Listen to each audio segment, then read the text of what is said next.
to everyone who's here in the room. Really excited about today. My name is John Weibel. I'm the CEO for the Center for Literacy and Learning. I also have the incredible responsibility of serving in the Louisiana legislature as a state representative. So the intersection of policy and good practice and making things work for our children and our students is very important to me. And so it's incredibly exciting for us to be taking a tremendous leap here at the Center for Literacy and Learning. Just real briefly about us before we acknowledge a few things and then we get right into our program in respect of your time. There are, when we set out this goal and this vision of creating this space to have this conversation, we didn't anticipate there'd be so many folks on the House floor today, in case you're wondering what that's about. See, they do work occasionally. But it was really about creating an environment where key stakeholders would come together for this important discussion. So we thought this was the perfect setting, the perfect opportunity. I want to thank many of our partners. All of you in here are important to us, but we want to especially acknowledge, and we will as the program goes on, the U.S. Department of Education, Secretary McMahon, and her support and leadership. This administration has come out the gate identifying science of reading and literacy as key priorities for an education agenda for our country. And we thought, what better way to springboard that priority than being here today and creating these conversations. We also want to thank the Louisiana Department of Education, our partners who you'll hear from. They've been incredibly important. Superintendent Dr. Kate Brumley has been, an incredible champion for the center and for education and literacy in Louisiana, which is so important. And you'll hear about the center's journey and how we helped Dr. Brumley get this conversation rolling. And unfortunately, he came in and was just a great partner with us. Also want to acknowledge Second Lady Usha Vance, who's one of her priorities, I would say, in her work is literacy and reading and really just getting to the core of that issue. She's been an incredible leader and advocate in that space.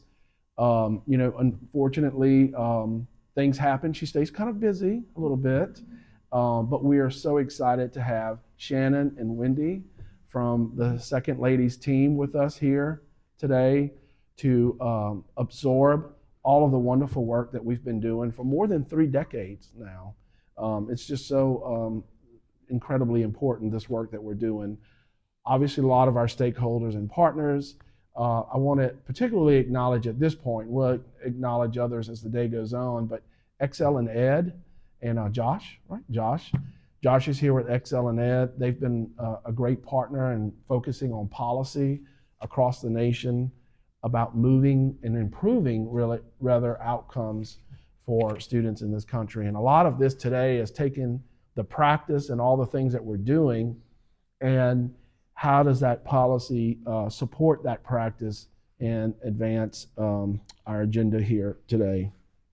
So with that, really our goal and our vision, as I said earlier, is for key stakeholders to come together to represent really the core of this conversation and where we move from here, whether it's our partners who are joining us via live stream or those of you here in the room.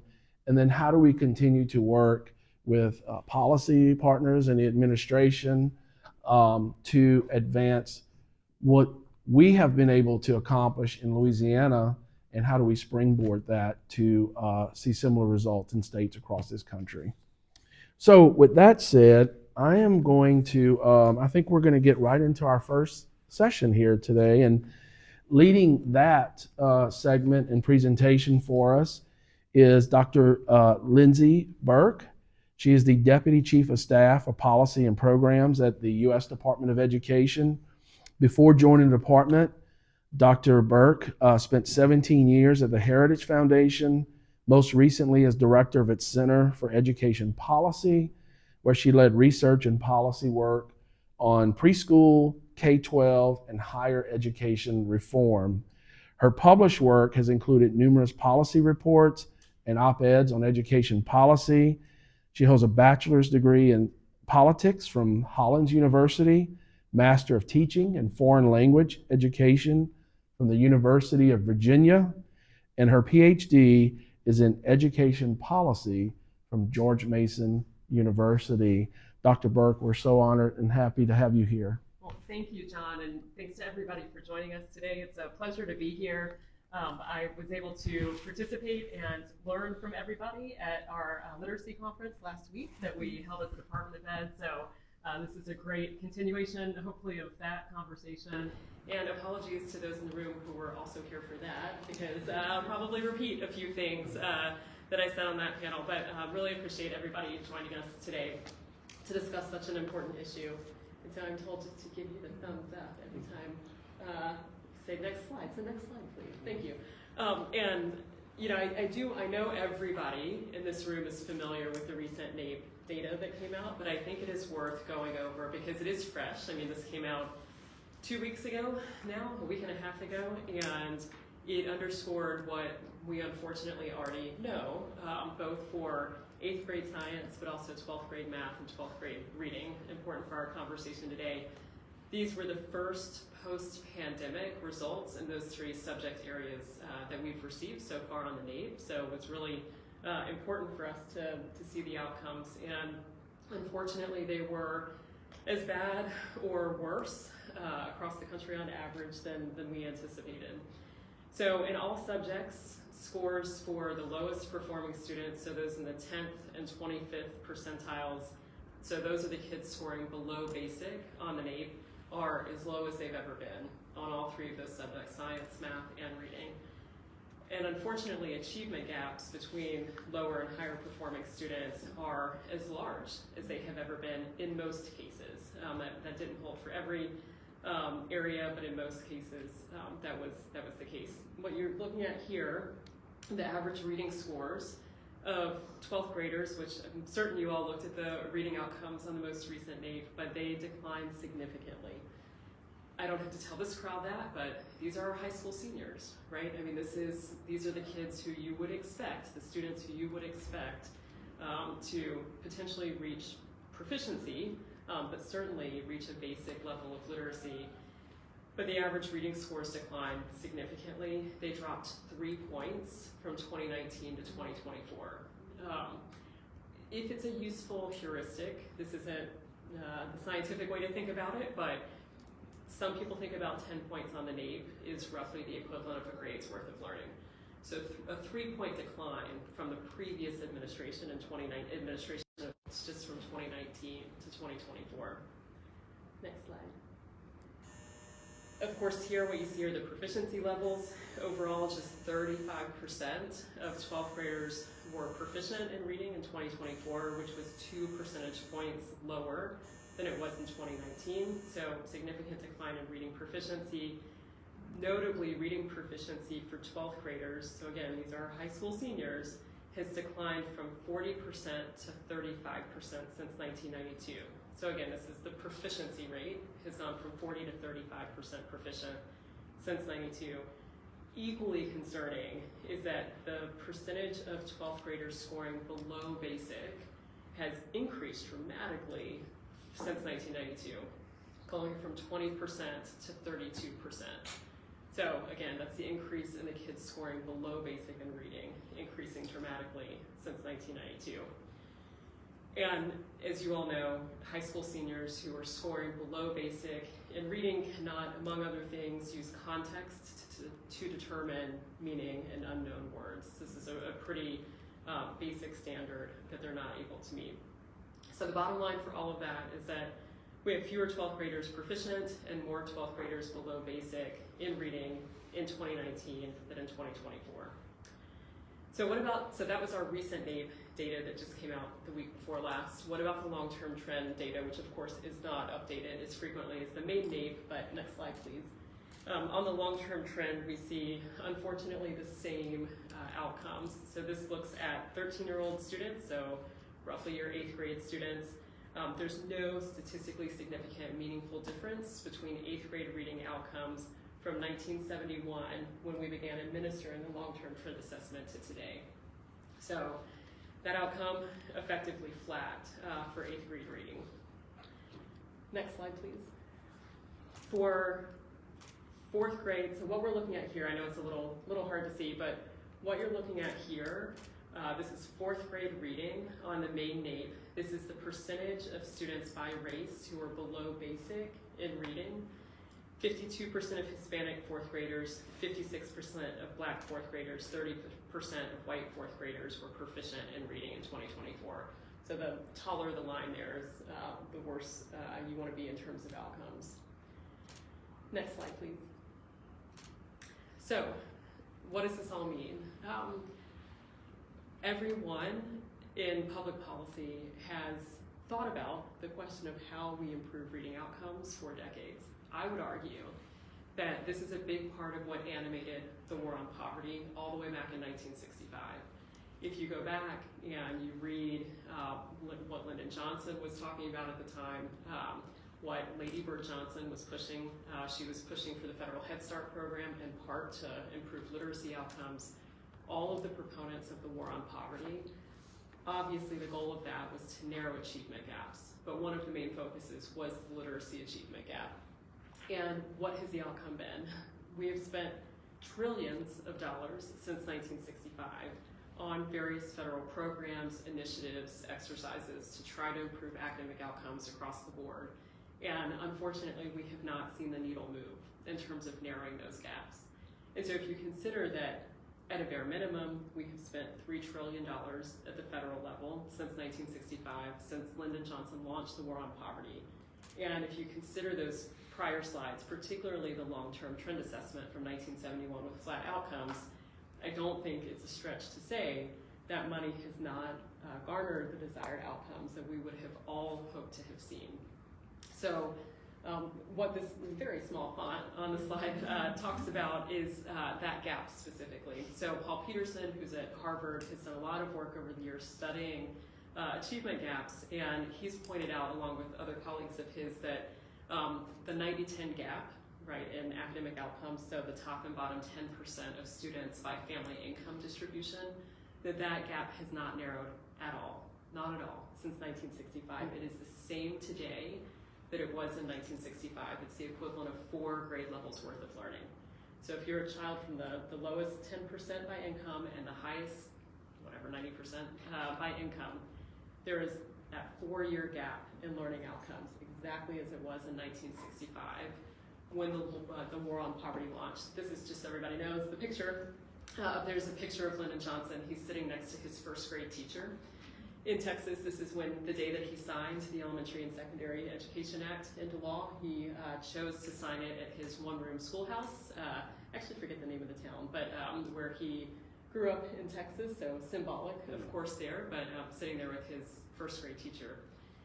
So, as you all know, ESEA, the Elementary and Secondary Education Act, was and remains the largest federal K-12 education law.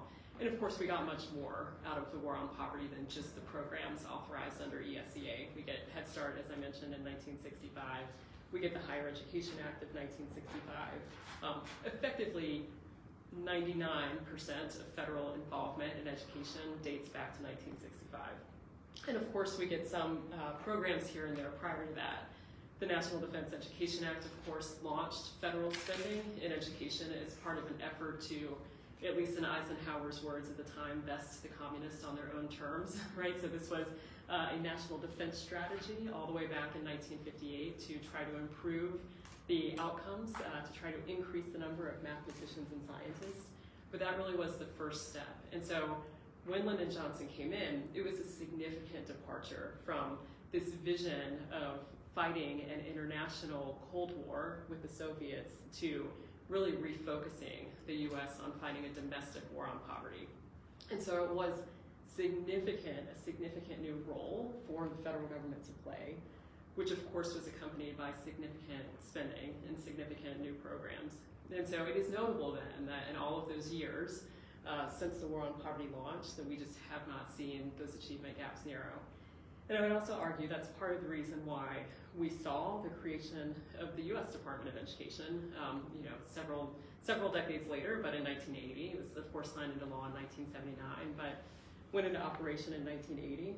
But part of the thinking at the time on the part of President Carter was that, well, we have all of these federal programs and disparate agencies, and we can get more efficiencies, and we can see improved outcomes if we have a cabinet-level agency for education. And so that was the push at the time to get it done. We could have a whole other discussion about how Carter saw that as improving his electoral outcomes with the teachers union. He selected Walter Mondale as his running mate in part because Mondale's brother was a higher up in the union. But he also made the case to the union that he would create a cabinet-level agency for education, whereby before it had simply been a part of health, education, and welfare. And so you can see in a very short amount of time, relatively speaking, from Lyndon Johnson launching this war on poverty to 20 plus years later getting a federal Department of Ed, and still we see no improvements. And so then you see this push throughout the late 1980s and into the 1990s for standards-based reform.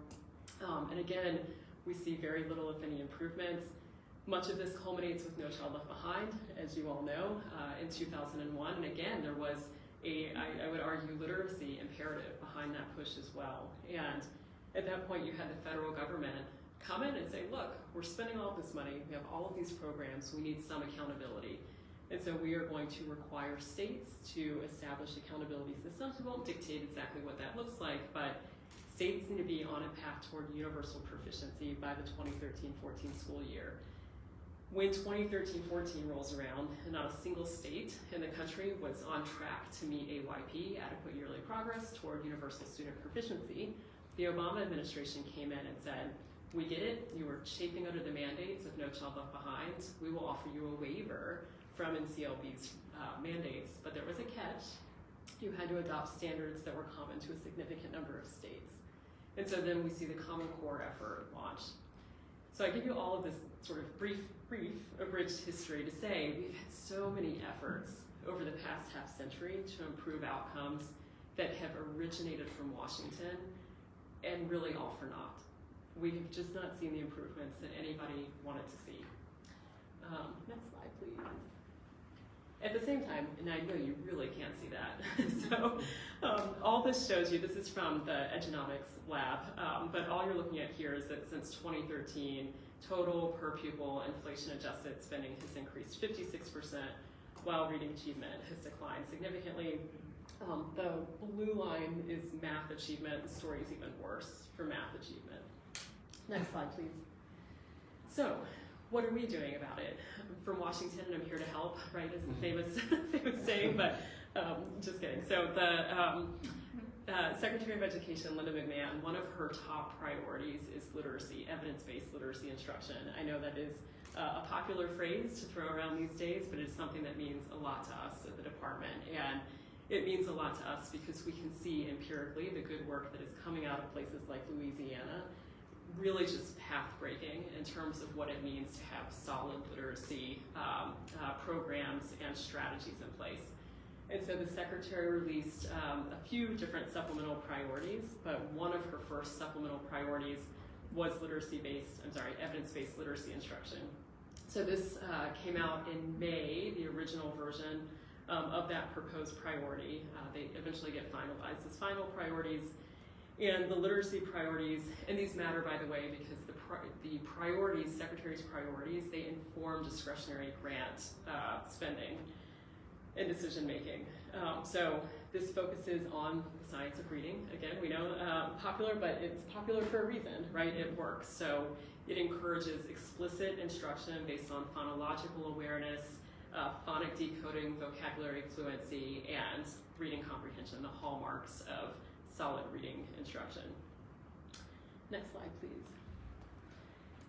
So what else across the government, right? So we know what we're doing at the department to encourage evidence-based work in the field of literacy, but the administration, the Trump administration, has really led on returning education to the states, which is, I was saying to somebody earlier, if literacy, I can't maybe say it's our number one priority, but it's a co-number one priority with returning education to the states. And That's because we know, all that history I just walked through, we know that the people that are on the ground closest to the students that these programs and policies affect are best situated to make decisions about instruction.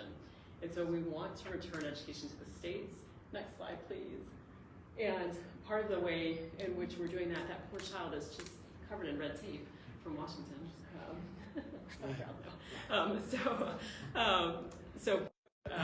The way in which we are working to return education to the states is through additional flexibilities to states in the form of 6 different Dear Colleague letters that have been issued so far. So I just want to walk you through. You can see them listed there, but before I get there, we did, and as you all saw and read in the news, but there was a reduction in force of the Department of Ed back in March. So that sort of started a lot of how we're thinking about restructuring. That was followed by the President's executive order on March 20th to return education to the states, to downsize and streamline federal intervention in education and enable states to lead. And that last bullet that is hard to see, that you can't see, where it says September, so 2 weeks ago now, a week ago, we officially announced a partnership with the Department of Labor. And this matters because you can see how this enables us to enter into partnerships and streamline our efforts at the department. This partnership with the Department of Labor enables us to procure services from the Department of Labor to manage our adult education and career and technical ed programs. So these are the types of strategies that we are using to make the department work more efficiently.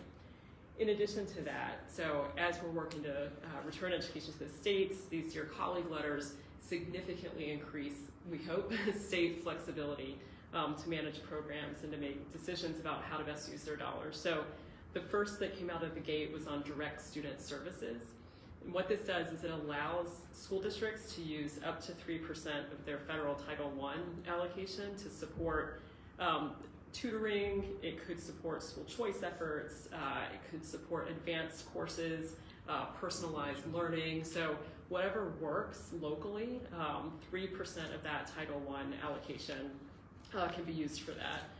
Unsafe school choice, DCL, was next out of the gate. So states are required to provide public school options to parents if their public school is persistently dangerous. So this was a reminder to states that that is not only an option, but that is there for something for families to leverage as well. We followed that up with the Failing Schools Dear Colleague letter. So by law, states have to reserve 7% of their Title I-A funds to support school improvement efforts. And so what this Dear Colleague letter did is it reminded states that they can use those school improvement funds through a competitive grant process to prioritize districts that have the strongest plans for meaningful school improvement, which could look like plans for improving school literacy outcomes. We had an equitable services Dear Colleague letter that was recently released under the Elementary and Secondary Education Act. Eligible private schools, as I'm sure you all know, are entitled to Title I-A funded equitable services. So this could be things like one-on-one tutoring, summer school programs, counseling programs. So this guidance gave information to states and school districts about how they can more easily facilitate those equitable services for students enrolled in private schools. I would say most notably though, so far we recently released a Dear Colleague letter on waivers to states. So this letter went out to all state chief schools officers highlighting all of the existing statutory flexibilities and inviting those states to apply to the Department of Education for a waiver to be able to put their share of dollars toward options that work for the state. And then finally, we, just today, I think, it should already be out, but are doing an additional Dear Colleague letter that looks at flexibility at the local level as well. So all of this is in the vein of providing more flexibility to states and localities because we know that states, as I said, are doing a much better job at improving outcomes than anybody sitting in Washington would be able to do. Next slide, please. Okay, so you all know that Louisiana is just as much as a miracle, maybe, as Mississippi. I've just heard about the Louisiana leap. So what I'm hoping I wonder where that came from. It's so weird, I don't know. Some crazy guy. But I do think it is worthwhile to walk through it for the sake of discussion. And I know that you all know this, but why is it that people are saying Mississippi has had this miracle, right? So Mississippi, as you all know, ended social promotion of third graders. This is something that our friends at Excel and Ed have been promoting for decades now. Florida was the first out of the gate to end social promotion for third graders. Jeb Bush used to always go around and say, from kindergarten to grade 3, you're learning to read. From grade 3 on, you're reading to learn. I think that certainly holds true. And Florida held a bright line and said, if you cannot read in third grade, you are not being promoted to fourth grade, full stop. Mississippi followed suit, did that as well. There are some exceptions in the law, but that is the core of it. They increased the number of teachers and coaches trained in the science of reading, improving the early identification of students who needed additional interventions. They implemented mandatory assessments of knowledge and skills needed to teach the science of reading for aspiring elementary school teachers. They require every K-3 teacher, elementary school principal, and assistant principal to take a 55-hour training course in the science of reading. So I'd be curious to know how that compares to Louisiana's efforts on the ground. So why is it that folks are saying it's a Mississippi miracle? Indeed, I mean, they, as you all know, shot from 49th to 21st in the country in fourth grade reading since 2013. So they were, along with Louisiana, one of those anomalies in the recent NAEP data, a good anomaly where we actually saw improvements and not declines. And Mississippi now ranks second highest in the country after Florida for low-income fourth grade reading. So there were real gains, they seem to be durable in the long term, and they are largely based on evidence-based literacy practices. So places like Mississippi, places like Louisiana, the secretary was just in Louisiana, in Baton Rouge a few weeks ago, because we know what a good job Louisiana's doing, what a fantastic job Cade Brumley is doing leading the state there. Really just a phenomenal state superintendent. So between Louisiana and Mississippi, it certainly gives us hope that our efforts to return education to the states are well merited and long overdue. So last slide, just thank you for giving me some time. If you want to contact me, all of my information's there, but happy to open it up to questions, tomatoes, etc. Thank you. Thank you. Thank you. And tell me how Louisiana is doing everything better relative to Mississippi. Turns out we have a whole book on that. We've been doing some great work, and no, I just want to kind of break the ice a little bit because I know some of you probably have questions, and we may be getting questions in from the live streaming.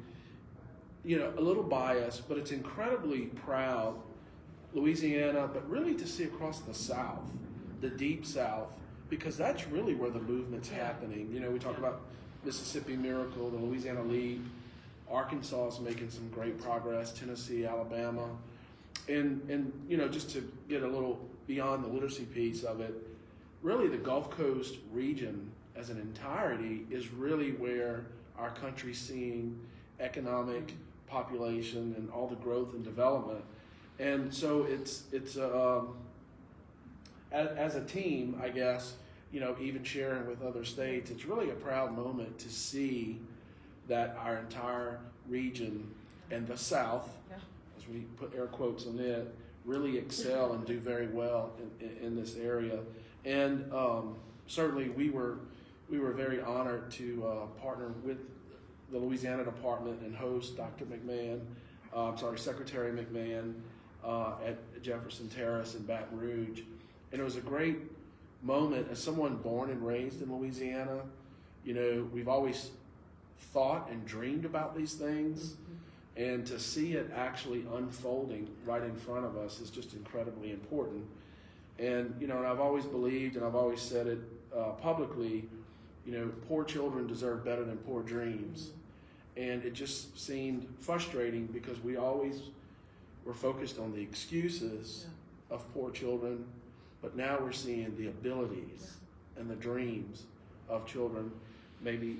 And so on that note, there is a question there, like how much of an influence do you think? You know, you're talking about we're not narrowing the gap.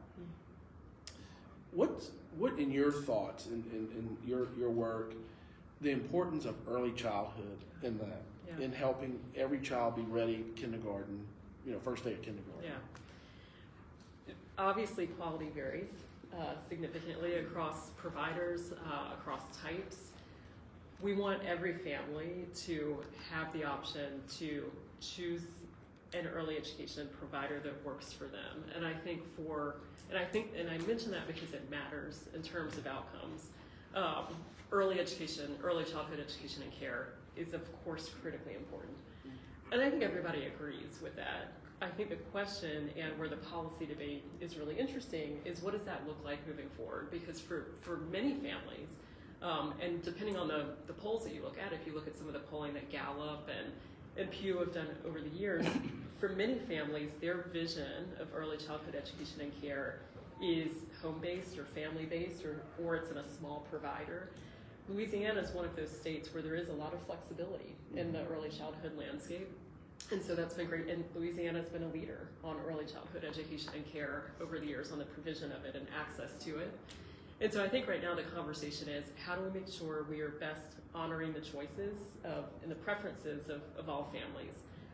If you look at, and maybe I'm getting into controversial territory here, but if you look at the polling data from places like Pew and others on maternal preferences for when their children are young, they're varied. Mothers in particular, the majority would like some sort of mixed option where maybe they're spending some time at home and then some time in the workforce. And so we need an early childhood care and delivery system that really does reflect those varied preferences among mothers, because too often I think we hear early childhood education and care and your mind immediately goes to center-based care. And so I think we just want to be as flexible as possible with the funding so that we're not always putting our thumb on the scale just of center-based care. But it's important no matter where it's delivered. Right. So. Questions or anything?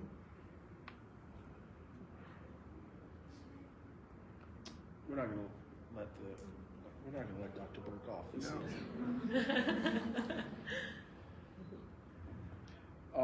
So I'm curious about regional differences. Yeah. John brought it up and talked about how the South has improved, and it begs the question in my mind of how evenly distributed the trends are. Are is every part of the country experiencing this? Yeah. And if everyone is, it leads to a conjecture about something more than as important as income and race must be to analyzing and understanding. Yes. It makes you wonder whether these other social forces that we're all aware of are actually more fundamental to the problem because they're new. Right. And That's we know what I'm talking about, That's right. That's right. Social media, I'm going to be on my phone all day long rather than learn how to read. Yeah. Absolutely. I asked like 3 or 4 questions. You did, actually. And before you said social media, I actually thought you were going a different direction with that. Okay, good. But, take it the way you thought I was going. So the social media one's interesting though too. We do often think in terms of SES and race when the data are disaggregated, right? That's how NAEP tends to disaggregate the data. There are, I think, other factors that we know empirically also play a role. Family, parental involvement is the single most important factor, and we can see that in the data. Now, obviously, the most important in-school factor is the teacher. That is also well established in the literature. But parental engagement is the top of the list. And so how do we increase parental engagement, parental involvement? So that has to be top of mind. Social media, though. So I was at a convening last week where this was the topic of conversation for about an hour. And I learned so much in that conversation. And I should say learned so much. I am now so concerned about how we actually police these efforts. It is one thing to say, every school is going to have a bell-to-bell cell phone ban. And I just learned this. Do you know what these Yordi patches are, or pouches? Okay, so I just learned about this. They're bags, right, that the kids put their cell phones in. My son's 3, so we haven't gotten to that point yet. So anyways, and there's a magnet, and they zip them up. Well, kids being kids, they figure out you don't have to zip them up all the way. You can leave them ever so slightly open, so they're still accessing their phones in class during the day. Or some of them will just cut them open. So, I mean, quality control on that front is going to be incredibly hard. But even if you're a school that says we have a bell-to-bell cell phone ban, well, what about your Apple Watch or your earbuds? I mean, there are all of these other devices that kids have. So the kids are always going to be ahead of us. Right? So we really have to get creative in how we police it. And then obviously there's a continual back and forth about, there is, of course, efficacy in students learning how to use AI, how to work with it, not learn from it, but learn with it. So how do we make sure we find that balance where students are learning with it and how to use it, but it's not overtaking their day-to-day? So I say bring back the computer lab as an answer, but that's just me talking. That's not the Department of Ed talking. So blue books and computer labs, problem solved. But yeah, that's absolutely. I mean, it's obviously playing a negative role in student academic outcomes, but there are ways that we can at least try to overcome it. The things that schools have control over, they should seize the day and try to take control over them. And so that does mean, look, there might have to be disciplinary actions tied to enforcement when it comes to cell phones and other electronic devices. So going back to parental engagement, since it is so important, and given that the trends are negative, does that imply that parental engagement has actually gotten worse? I don't think we have supported parents in a way that we can necessarily say that it's gotten worse or better. I think we are starting to track it better than we have before, and I am incredibly optimistic that we are at a point in time where we are starting to see the public policy changes that will actually facilitate increased parental involvement. I am an advocate for school choice. This is something I've spent 2 decades working on. We know that school choice moves parents from the margins to the centers of their child's educational experience. Louisiana is a leader in school choice, having jettisoned an ineffective school voucher program that was highly regulated and now replaced it, along with the leadership of Dr. Brumley there, with a universal ESA that has good transparency measures and is not over-regulated. Louisiana, being a leader, we're seeing it go gangbusters across the states as well, choice. I mean, we had 0 states with universal school choice 4 years ago. Now we have 19. So this is unbelievable. So as choice expands, I'm confident we're going to see parental involvement improve as well.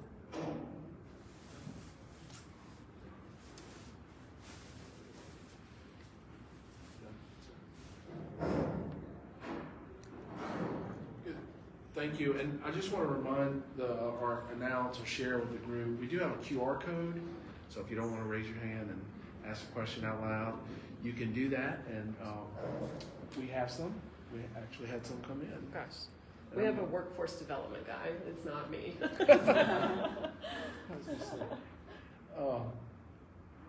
Can you help us with that question?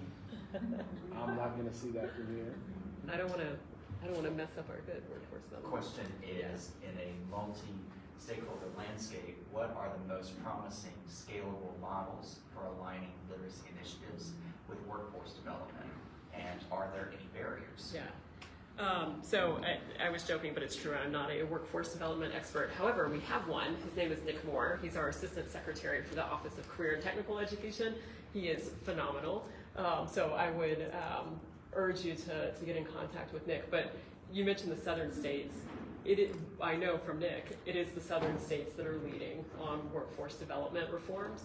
And the other things that we know, right? I mean, we know that if you survey employers, that employers largely say students are not ready to enter the workforce. And these are surveys about college students, right?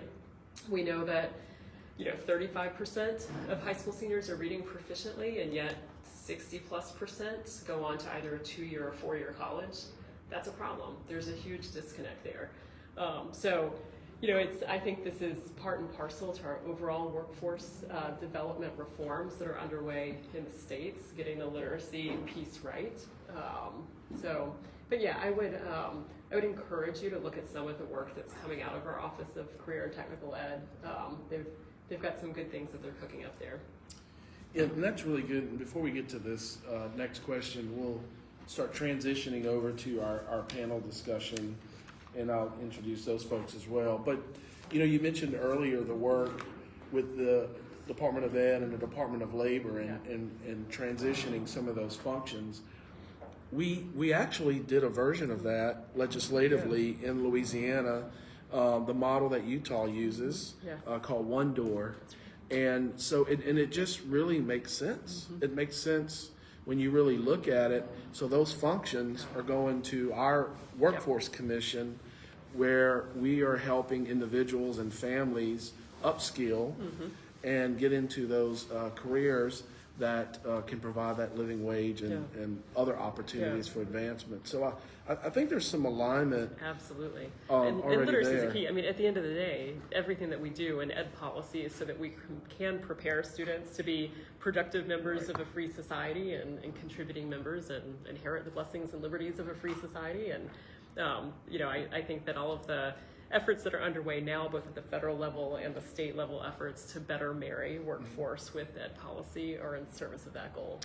Yeah, and in Louisiana, like other southern states with a growing economy, workforce, it's almost entering a crisis. Yeah. We have more open and available positions in Louisiana than we do individuals on unemployment. Yeah. And, we're going to have to address it, whether it's through the adult learners, with our community and technical college system or training programs. But also, our business and industry has done a really fantastic job, not only recognizing the value of high quality early childhood, but also recognizing that third grade literacy is really the foundation for a workforce. And the other piece of that, I'll just kind of wrap it up with, is looking at the literacy side. I was really proud to author legislation last year that models those literacy reforms on the math and numeracy side. So really focusing K-3, what matters? What matters if we're going to have a successful, vibrant workforce and economy? We're going to create opportunities for people to rise out of poverty. That third grade foundation in literacy and numeracy is so critical, and that's how we sustain changes, I believe. Yeah, it's back to basics. This has been our theme over the past few months. It's back to school and back to basics. None of us enjoy those math facts as 7 and 8 year olds, but they're pretty important. Right. But we're going to transition a little bit into what we call a panel discussion, and our panelists, if you will, are up here at the moment. We heard about Dr. Bird's background. We also have Natalie Kleber. I say Kleber. It is. Yeah, Louisiana. Natalie serves as the Director of Literacy Strategy at the Louisiana Department of Education. In this role, she leads statewide literacy initiatives, including the implementation of Louisiana's Comprehensive Literacy Plan, universal screening and adoption of high-quality curricula aligned to the science of reading. She also oversees professional learning and support systems for districts and educators across the state. And of course, joining her is her colleague from the department, Dr. Phaedra Early. Dr. Phaedra Bell Early is the Director of Literacy Coaching at the Louisiana Department of Education. She oversees the statewide network of literacy coaches, ensuring teachers receive the guidance and tools necessary to implement evidence-based reading practices effectively. Dr. Early plays a pivotal role in supporting schools and districts to drive reading success across Louisiana. And of course, we also have with us our president at the center, Dr. Dejanay Clark-Jackson. That's just progress. It's coming in there. Dejanay Clark-Jackson is the president of the Center for Literacy and Learning, where she leads statewide and national efforts to advance literacy through innovative programming, educator training, and family engagement initiatives. She holds 3 master's degrees in teaching and education and certifications, including the Certified Academic Language Therapist and LDT Learning Disabilities Therapist, specializing in dyslexia, reading, and executive functioning.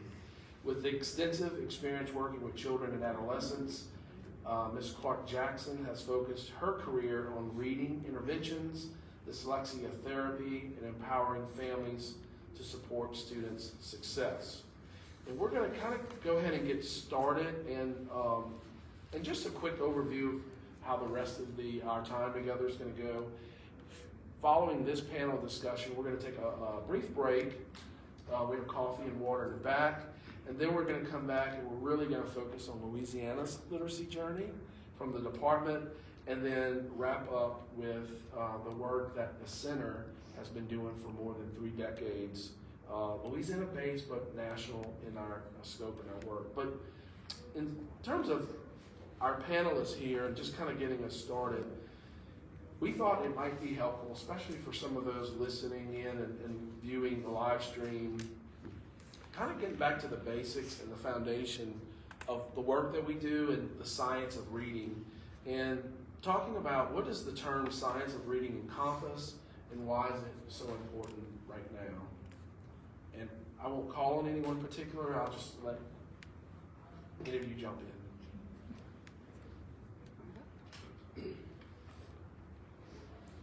Okay, I'll take that one. That's a loaded question. It can be synthesized really easily with the opposite of what it is not. And I think we've done that before in saying that the science of reading is not just phonics. And I think we can agree. And I won't call on anyone particular, I'll just let any of you jump in.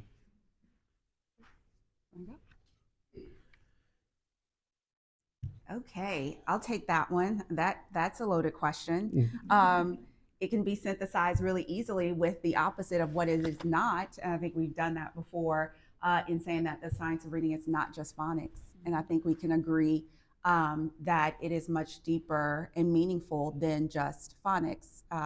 We do know that it is a vast amount of research that has been collected over time that has told us what is, leans into best practice for our educators to get students to be reading proficiently. And so we know that it's many of the things that you spoke on earlier, and it's with a lot of intention and thought and an approach that is systematic and sequential in being able to apply those processes that we know that works best for students.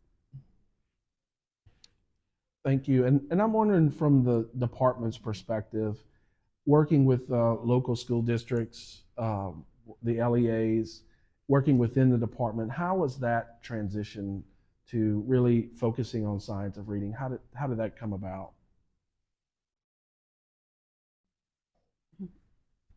This kind of speaks to what Dr. Burke was talking about initially too, and how we line up compared to Mississippi. And so we have absolutely had policy passed that requires science of reading training for all K-3 teachers and leaders.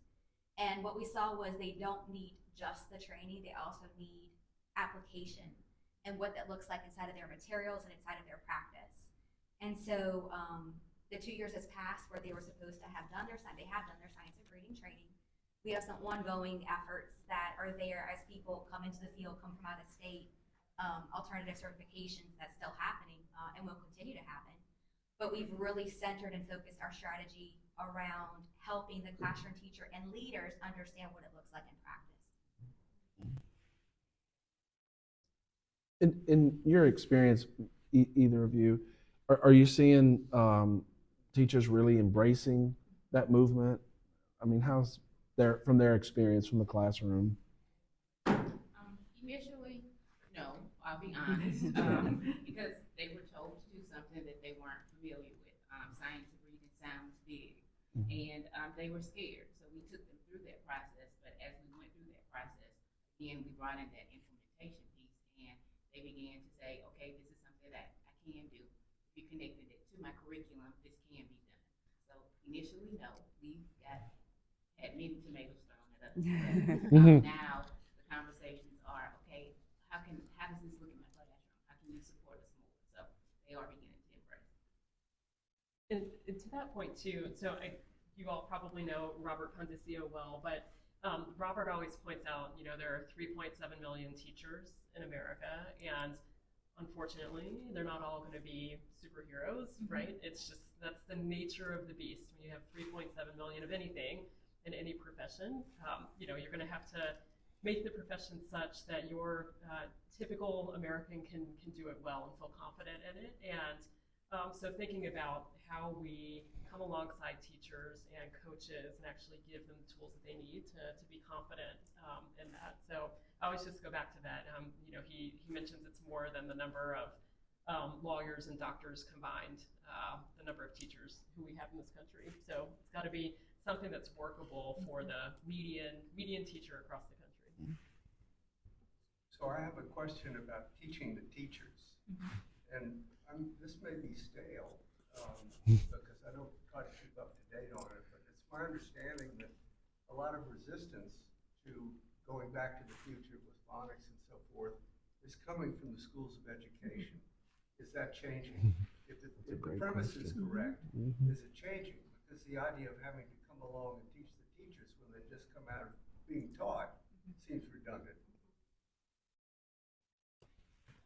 So we started the efforts with teachers, recognizing that there are other stakeholders that absolutely have to be a part of the conversation, have to be a part of the training. We've had policy passed in the state of Louisiana that requires higher education and prep providers to have science of reading in their coursework. We also had policy that changed the praxis exam and now requires a science of reading aligned reading test upon completion and to get their certificate. I think there's a lot of room to get this message out to boards of visitors and boards of trustees.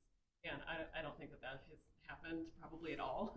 And so to me, that's the place you start, right? Is you take the Center for Literacy and Learning and you make presentations to boards of visitors and you impress upon them how critical it is that their colleges of education that they oversee are for those people who are elementary school teachers, even beyond that, that they have the training that they need to engage in the science of reading. To me, that's where I would start with the boards. And you invite them. When we started the process with our teachers, we also invited our universities too. We're offering that you can jump on and become a part of it, become a part of those communities of practice. And just that conversation opened many doors also.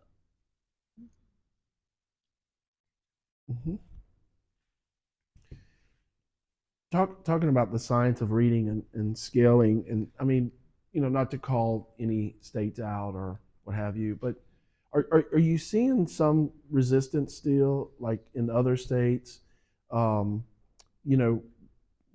We've had to legislate a lot of the change, but do you see states hesitant to do that? So I think it's less that the states are hesitant and more, in some instances, the realities on the ground that contracts are stronger or weaker to a greater or lesser extent in states based on whether they are right to work states or not. So, I think there's some interplay there with the state's ability to move quickly on requiring evidence-based literacy instruction or the teaching of it among teachers, where you've got contracts that are less flexible. And so I think that probably has more to do with it at the end of the day than any reticence on the part of educators or state or district leaders to adopt the science of reading, because it is, it's just one of those rare policy areas where it's so clear what needs to be done and what hasn't worked in the past. And so I think states are there, I think districts are there. It's just how much flexibility they have in terms of contracts to do it. I think you stated that very eloquently. I think we might have a question. I do have a question. So the question that comes to mind for me is we focus a lot of our work around K-3 space, and with that being in the schools across Louisiana for the past 4 years, for the past 20 years, my big question is we put a lot of focus around K-3, and training our K-3. But a lot of the space I work in is the adolescent space, and we're looking at all the data from, some of the numbers coming in, and a lot of that is our adolescent space.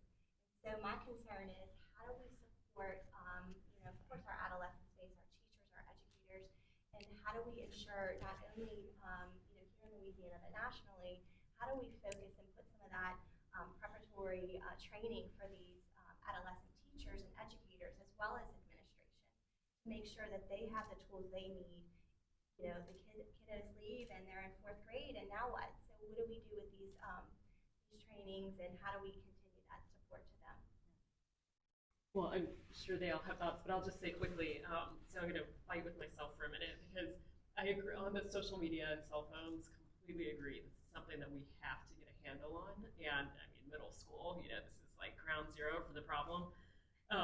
Now, flip side of this, or to play devil's advocate, and again, there's a way to do it. I go back to the computer lab comment, but I heard someone say the other day that with AI, that we're at a point now where you can feed AI a student's IEP, their goals for literacy, your goals as a teacher for literacy for that student, episodes of Sold a Story. You can feed all of this in, and you can get an incredibly detailed, personalized plan for that child. So when we think about things like AI, it's almost thinking about it in terms of a tool for teachers as much, if not more so, than how we're engaging with students using it. So, it's just, there's two sides to the coin when it comes to, I think, the middle school question in particular. How do you, first of all, create a safe and effective learning environment for them where we can focus on the basics like literacy? And then how do we think about the relative trade-offs with technology? But I'm sure you all have more poignant responses. So a big piece of our strategy going into this school year is definitely aligned to adolescent literacy. And so you definitely will start seeing resources, professional learning around that space in those ages. Understanding too that K-3 happened very quickly, and we're gonna have to be very patient, because the job of a K-2 teacher is to teach children how to read. We had to make a trajectory change with what strategies and what evidence-based practices look like there, but they have context, and knowing that 612 has no context. And so really building those people up, walking hand in hand, using the lessons learned from the K-3 space in 612. And so that's definitely going to be coming. That was a great question, and it kind of helps us transition to the next question, which I think is primarily pointed at the departments, but I think all of us can have some input in it. There was a significant boost in funding in the COVID era and that stuff, and it created opportunities. It created some momentum for us to engage in some really meaningful reforms, and then to be able to fund those reforms, I guess. What do we need to do, or how do we sustain this success and continue to move forward with the realities of some of that funding being temporary? How do we sustain our momentum? Go ahead. A big piece of our strategy has also changed to sustainability, because we have so many strong things in place. Sustainability for us is definitely focused around capacity building of all stakeholders, so that if one person leaves or a group of people leave, we're still able to ensure that evidence-based practices are happening across the state, and we're not reliant upon that funding to keep coming in for those particular things. There's no one magic program or magic pill that's going to tell you how to implement daily lessons. We really need to keep walking hand in hand with teachers and showing them, modeling for them, using their materials to show what evidence-based practices look like on a daily basis. And it's also essential for school leaders, district leaders, state education agencies, board members, nonprofits, families, anyone who can directly and indirectly impact student literacy outcomes to be a part of those trainings.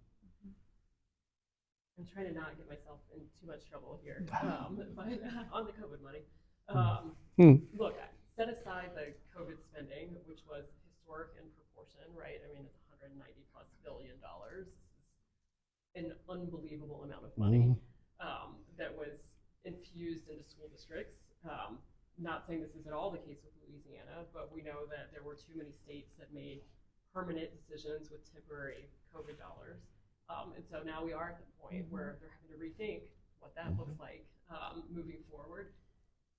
Setting aside all of that, we know per pupil spending, inflation adjusted in real terms, has tripled over the past 3 decades. And it is, I would argue, not for a lack of spending that we have not seen improvements in academic outcomes. It's about who controls those dollars. And so that's a big part of what we're trying to do at the federal level, is really correct course and make sure that we are putting those people who are, again, situated closest to the student, giving them the most control over those dollars.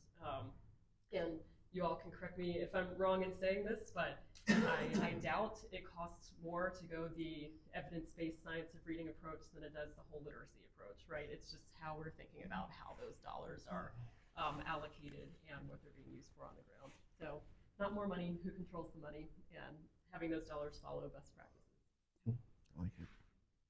I would add that it takes, you touched on it, Natalie, the capacity aspect of it. Departments of education can only do so much at the U.S. level and the state level.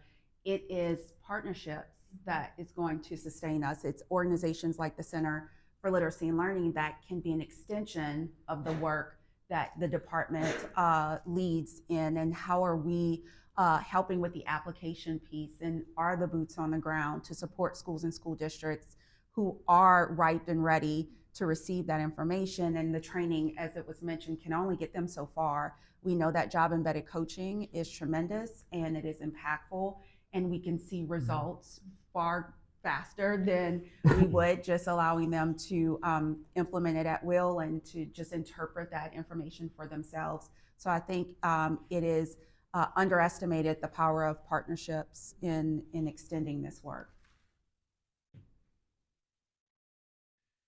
And just to add a little bit, maybe get some reaction to it, you know, as we look at the federal initiative of returning money and responsibility to the states, which then in turn, I believe Dr. Brumley and his team has been, and Bessie, have been clear that following that model of more decision making at the district level and the school level, it seems the use of partners in this process, and I guess this is a plug for the center, I'll just say it up front, that when we're looking at, particularly across Louisiana and other states where you have rural school districts, lower resource school districts than others, having a partner like the center who can maybe, and to no fault of the department, but just naturally operate in a more efficient economic model. It just seems that those roles, not only in Louisiana, but in other states, are going to be more and more important, because we can go in, we have experts, and we can go in and really support particularly those school districts that are already struggling economically to sustain those practices. I'm just curious, is any thought or discussion around that? Absolutely. I mean, my money is always on civil society to improve outcomes better than government entities at any level. And so, yes, certainly the need for partnerships is critical moving forward. And I think, and a few people have mentioned this, but communicating horizontally across different entities, be it civil society entities or state departments of ed, LEAs, the literacy coaches on the ground, the teachers in the classroom. I think too often there is not enough communication between groups horizontally, and I know that that's something that we have been focused on, is how do we facilitate that moving forward, because it's key to making any of this work. It's going to be an interesting process, I think, for us to flesh out and work through. And it transitions to another question as we wrap up in a few minutes of this segment of it. You know, there's a lot of discussion about school choice, the importance of parental engagement and involvement. And at the center, you know, although school choice is not a primary issue of ours, our issue is every child receives high quality instruction in the classroom. And we recognize that two things can affect that. One, the ability of the parent to have choice, but two, the involvement of the parent. And so we've been proud partners with the department here on a multi-year statewide family engagement project that's yielding some incredible results. And we also talk a lot about it as a team that when we start talking about school choice, particularly in a state where we've struggled for generations in education, then it seems like our families and parents need really some added supports to even come off those margins, as you mentioned earlier, and get more active in that school choice. So, I mean, do you see those issues kind of going hand in hand? 100%. And you asked a question when we have 3 minutes left that I could talk about. No, go for it. No, I won't. We'll bring in dinner. Yeah. Look, it's a virtuous cycle. When you expand options for families, they itch for it and they want more of it. And this is why we're seeing states move from these small targeted programs, which were well-intentioned and certainly supported a small population that needed support, students in failing schools, kids from low-income areas, et cetera. But now we're seeing that when families get a taste of choice and the ability to actually direct their dollars to schools that are safe and effective and align with their values and work for them, that they want it. And so that's a big part of the reason why we're seeing states like Louisiana and 18 others go universal.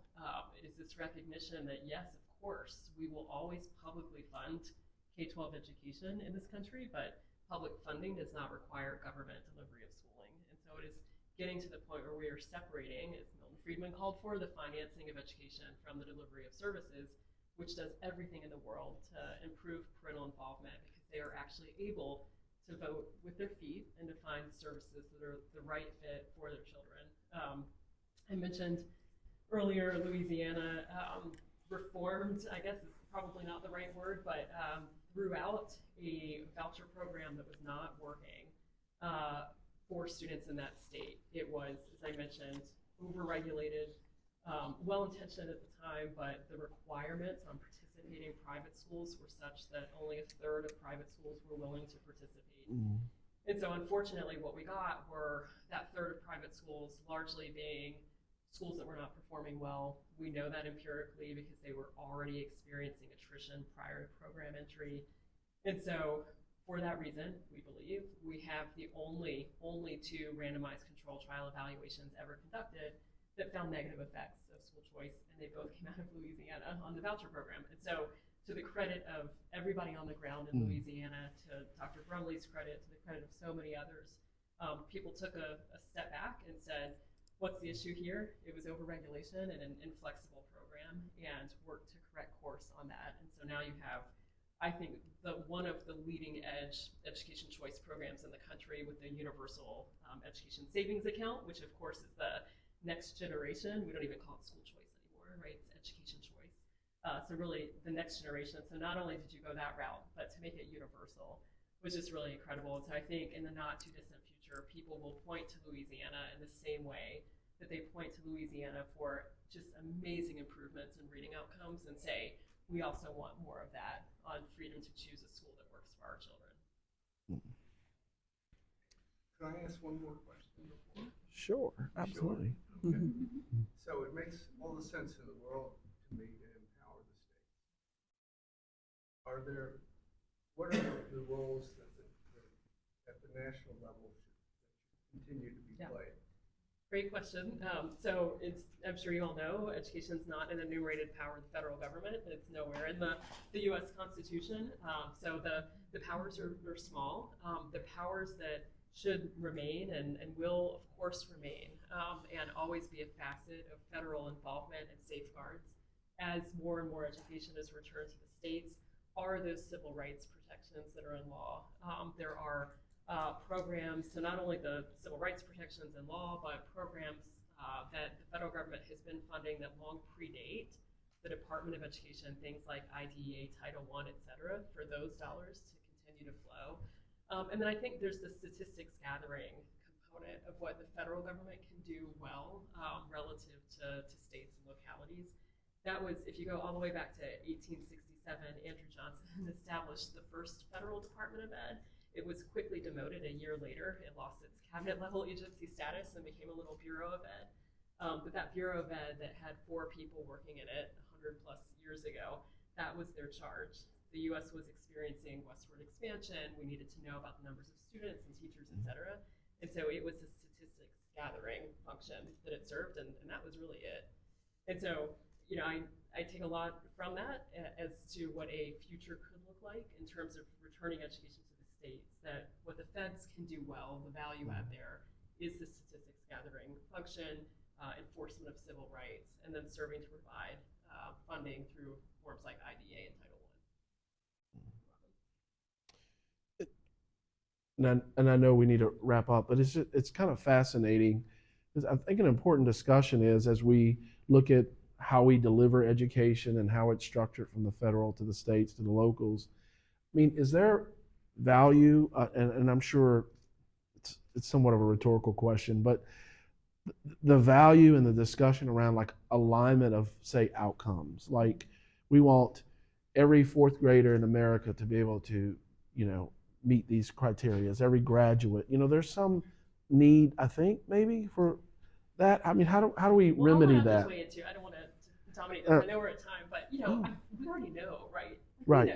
We know what we want all kids to be able to do. We know what it means to be a productive member of free society. Right. We want everybody to be able to read and be literate and be numerate and be contributing members. So I think we know. I think that's a role for largely civil society to play, for corporate America to play in defining some of those outcomes. Of course, the federal government cannot be involved in curriculum and standard setting at all. There are actually 4 prohibitions in federal law that prohibit that, rightly so. You know, so I think at the end of the day, it has to be done state to state. And again, you know, I go back to, it wasn't that long ago, we saw this push for Common Core, which some would interpret as an effort to push national standards and tests. And as a result, that did not end well. And we got, not we, but prior departments, you know, got a lot of pushback, rightly so, on that. So, you know, I think we know what we need students to do long term, and it's just a matter of how we get there. And I think we get there by empowering states like Louisiana, like Mississippi, to get the job done. Good, thank you. As we wrap up this segment, any additional thoughts or at this point? We're good? Okay. We are going to take a brief break. We're going to turn it over to our partners at the Louisiana Department of Education. Thank you so much for making the trip up here to our nation's capital, being with us here at the Capitol. And we're excited. Those of us in the room and those of us watching online, really excited to learn more about our Louisiana's literacy journey. Thank you. Again, thank you for having us. We're so excited and just humbled and just excited to have this opportunity. So we'll tell you a little bit of Louisiana's literacy journey. We'll start off with our Louisiana literacy mission. All Louisiana students will have improved literacy outcomes with high quality instruction and interactions by an effective teacher supported by leaders and families. So in Louisiana, literacy is our promise. Every student is taught by an empowered teacher, supported by leaders and families, and from that they will thrive as leaders. We're gonna know. Okay. Right. No problem.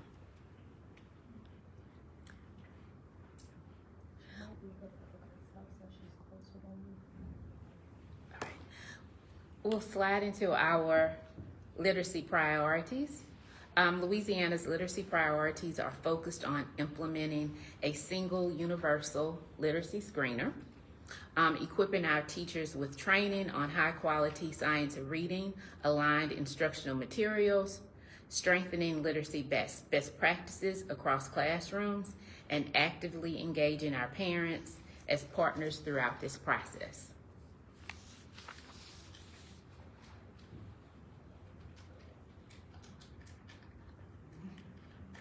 We have a little celebration coming up.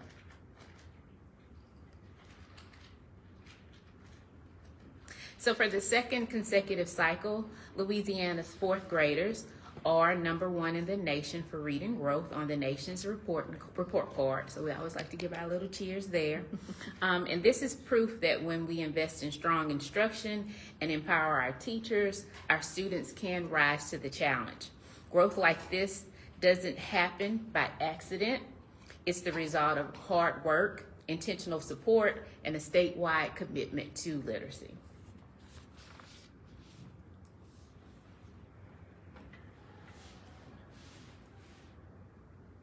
Our next slide looks at our 8th grade reading results. The story is still clear. Louisiana is on the move. In 2013, we were ranked 49th in the nation, and we stayed there through 2017. By 2019, we climbed to 45th. In 2022, we rose to 39th, and now for 2024, our students stand at 29th in the nation. That's 20 places in over a decade. This steady upward climb shows that this sustained focus on literacy, again, teacher support, and student learning is paying off. But it remains a vital piece that is a focus area that we know that we must continue to work on because our students deserve nothing less.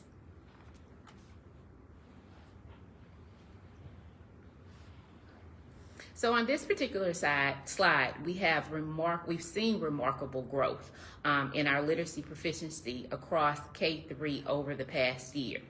The most notable gain has been our 2nd grade, which has increased by 15%, making the largest single year improvement.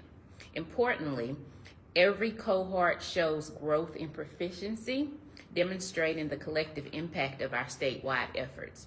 This year also marks the 3rd year of implementing a single universal screener statewide, giving us the first time the ability to consistently track K-3 literacy at the student, teacher, school, district, and state levels.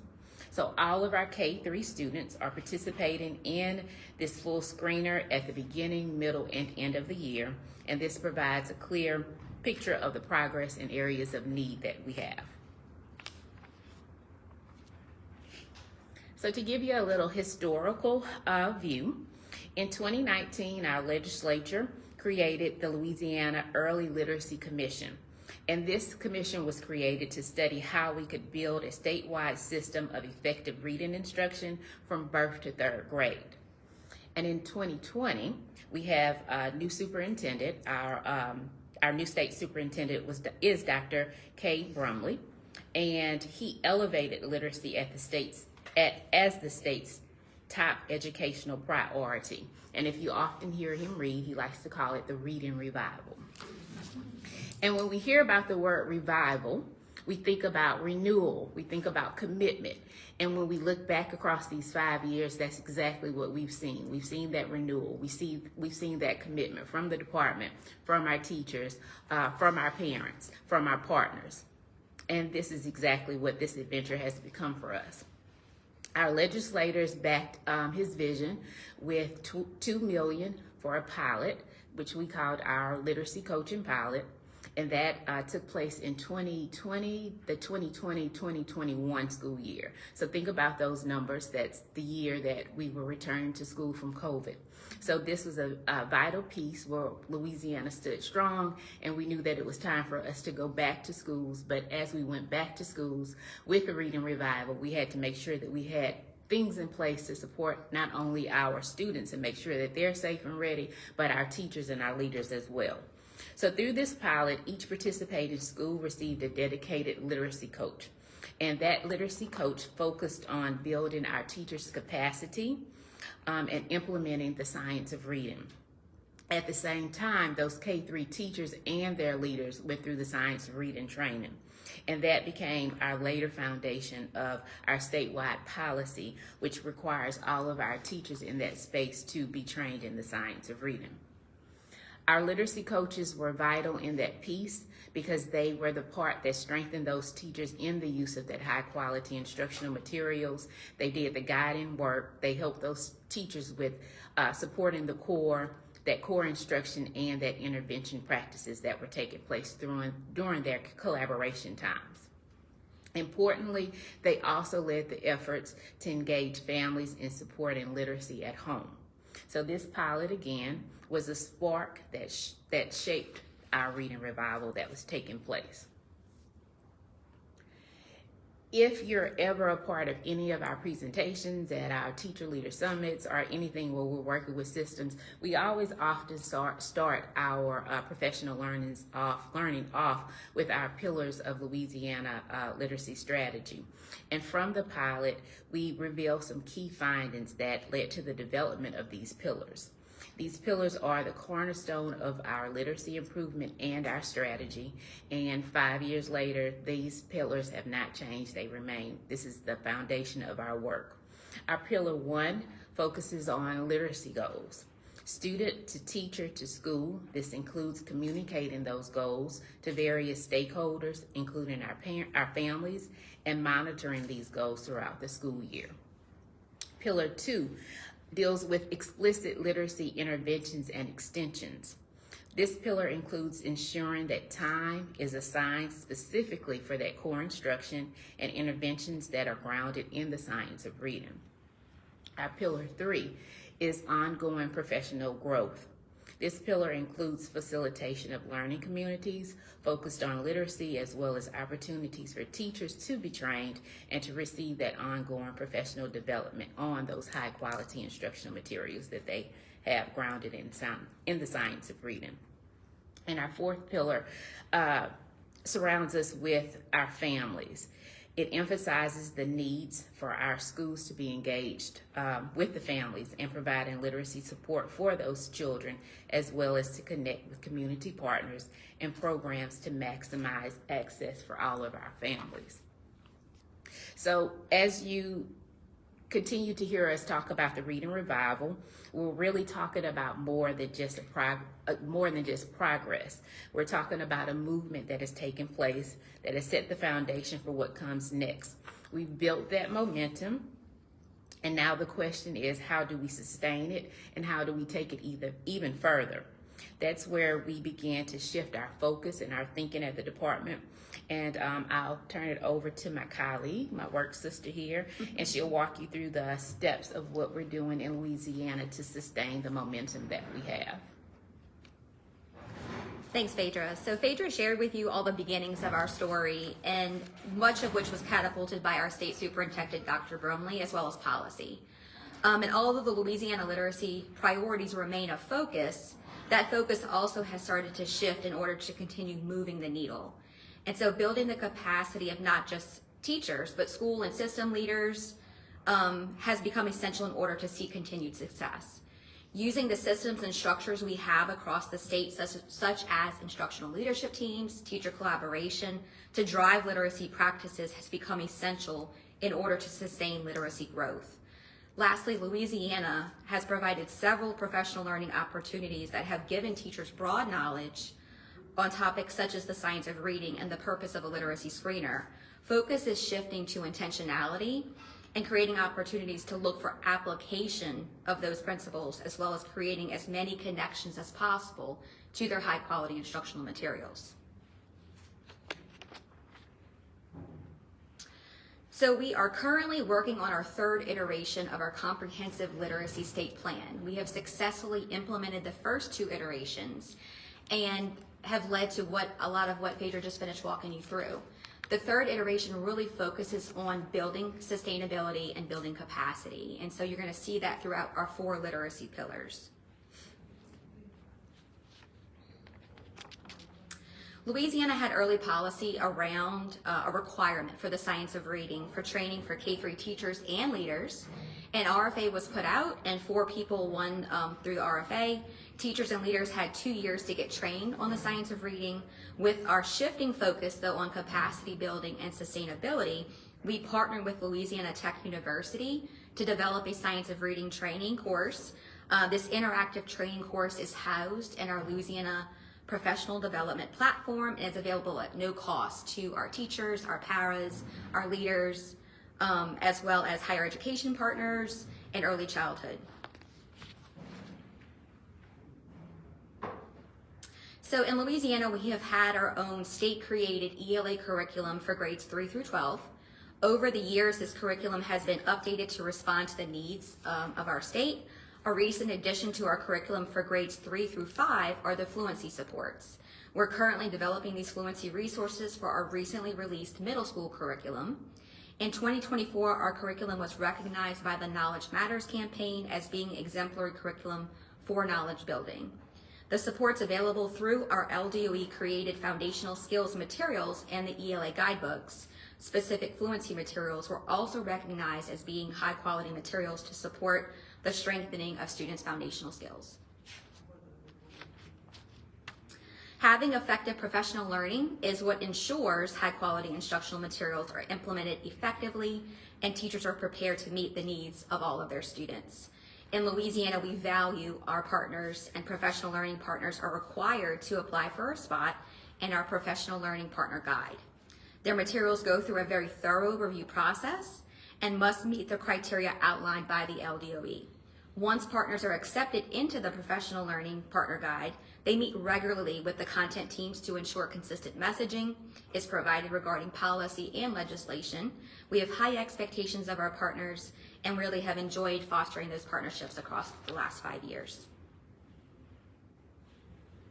We know that strong instructional practices flourish when support is provided. Providing support in multiple modalities ensures all teachers can engage in professional learning. We offer a variety of opportunities to truly internalize and plan around high quality instructional materials. And we've shifted the focus of professional learning in the state of Louisiana to not only offering professional learning, but modeling the practices we are asking teachers to engage in, allowing for development time with feedback of those practices, and engaging in follow-up and feedback to determine the effectiveness of transfer. The K-3 DIBELS cohort listed here and the 412 unit unpack and lesson preparation cohorts were led synchronously over the summer by our literacy specialist. Learners were given feedback in real time and then were charged with rolling out that learning in their schools through ongoing professional development during teacher collaboration. To meet the requirements of Act 517, existing Tier 1 and Tier 2 materials had to go under re-review. This required the instructional materials review team to develop rubrics for each review season for the previous 6 years. In order to conduct the re-renew process of the materials, the IMR team reached out to publishers of existing Tier 1 and 2 materials, as well as those in the queue, and gave them the opportunity to either submit their materials for under review or be immediately removed from the tiered list and placed on a list on the review page under the heading Not Reviewed for Act 517 Compliance. The majority of publishers chose to have their materials re-reviewed. As we reviewed materials, we noted quite a bit of queuing. Materials included teacher guidance such as, does it sound right? Look at the picture, does it make sense? And a number of the materials utilize level readers rather than decodable readers or phonetically controlled texts. Once queuing was noted, the IMR, ELA, and literacy teams reached out to publishers with their findings and offered them the opportunity to remove the queuing and remain on our tiered list. One of our more recent pieces of policy combined several plans that were already required to form one comprehensive student support plan. Students in K-3 who score below benchmark on the literacy screener and students in grades 4 through 5 who score below mastery on the state assessment for ELA or math are required to have an individual academic student support plan. Students receive tutoring in grades K through 5 during the school day and also are required to have evidence-based interventions for literacy and or math depending on their score. Funding was allotted to continue this next school year. We know that family support is essential, and so there is also a requirement for parent notification for these plans. Schools should also provide families with guidance and resources to support their child at home. Parents must sign the IASP to maintain communication regarding each child's progress. We have several pieces of policy and legislation that have passed to support students with dyslexia. We have updated our legal definition of dyslexia, changed reporting and screening requirements, and provided updated guidance for districts to meet policy requirements. We've also recently added a member of the literacy team to support teachers and leaders in supporting students with dyslexia. This will be a main focus for this current school year and beyond. In the spring of this year, the LDOE launched our tiered pathways for literacy support. And so this is a comprehensive framework designed to guide all stakeholders in delivering multi-tiered literacy support. This initiative ensures coherence and alignment across systems, schools, and classrooms through a clear literacy lens. We've developed tailored professional learning opportunities to support implementation at every level. System leaders trainings to help district and network leaders align resources and strategies across schools. School leaders training to equip principals and instructional leadership teams with tools for supporting tiered literacy instruction. And we also hosted dedicated sessions at this year's Teacher Leader Summit for teachers to build awareness and capacity statewide. Looking ahead, a webinar series will launch in spring of 2026 to deepen understanding and extend support for implementation across all roles. Awareness around our secondary learners has largely grown. We're focusing on strong core instruction for them as well, but taking our NAEP results for 8th grade reading into account, we know that we also need to provide support around adolescents learning to read. Our reading interventions in secondary course takes leaders through the process of screening, diagnosing, and interventions to all students in a Tier 2 and Tier 3 environment.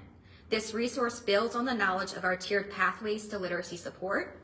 We have also been able to meet with district leaders to provide more support around their local context and setting up a coherent system of support for our adolescent learners.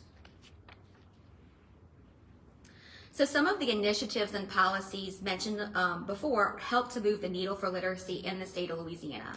But we also were the recipients of 3 iterations of CLSD.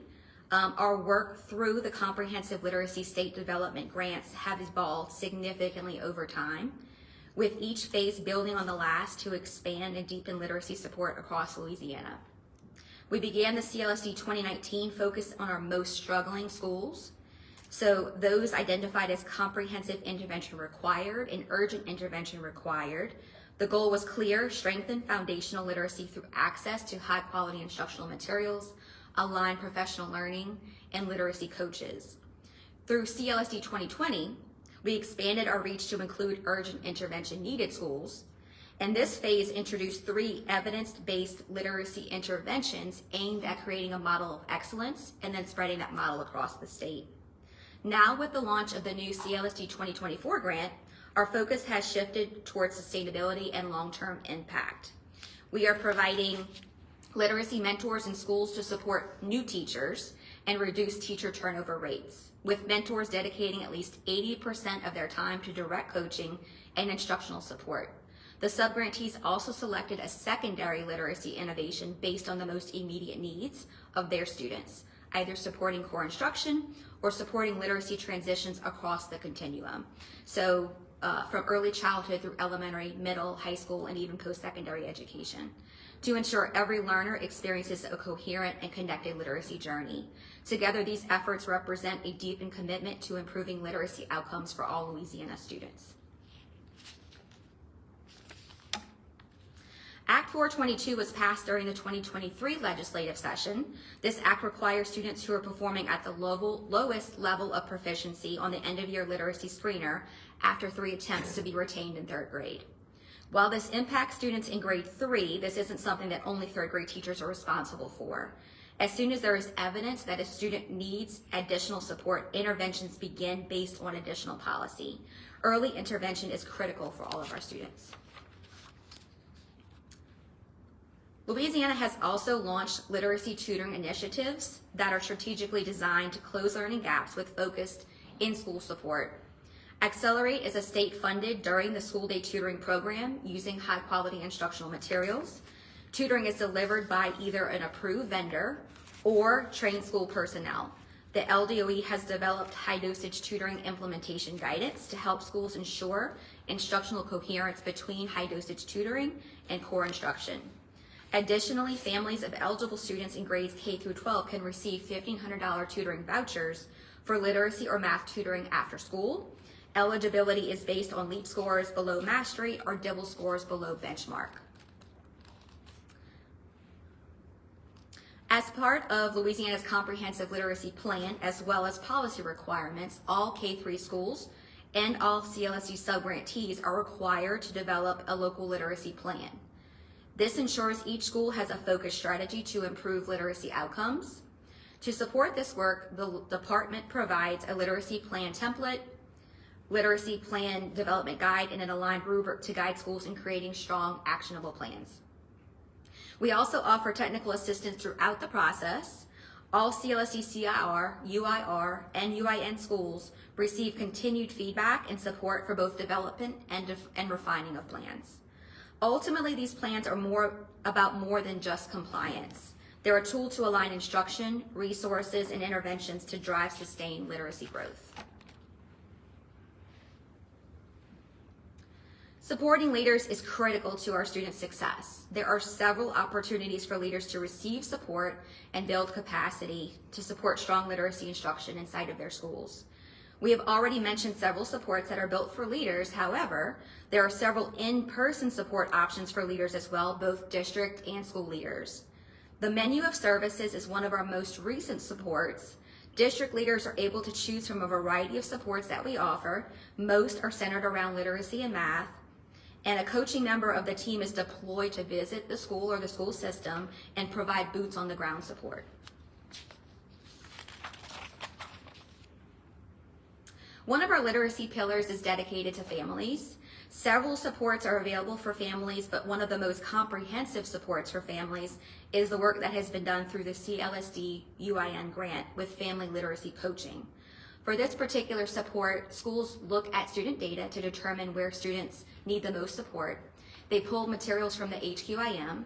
They bring families in to model how to use those supports with their child. They get guided practice on using the materials, and then that cycle changes 4 times a year. They have seen schools implementing this innovation have seen substantial growth with students.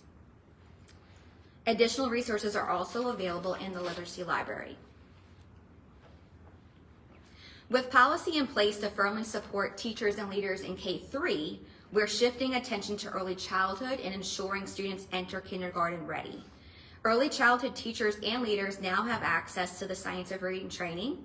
We also recently launched our new early childhood standards, as well as a curriculum initiative with professional learning and an assessment crosswalk that helps to bridge the gap between pre-K and kindergarten.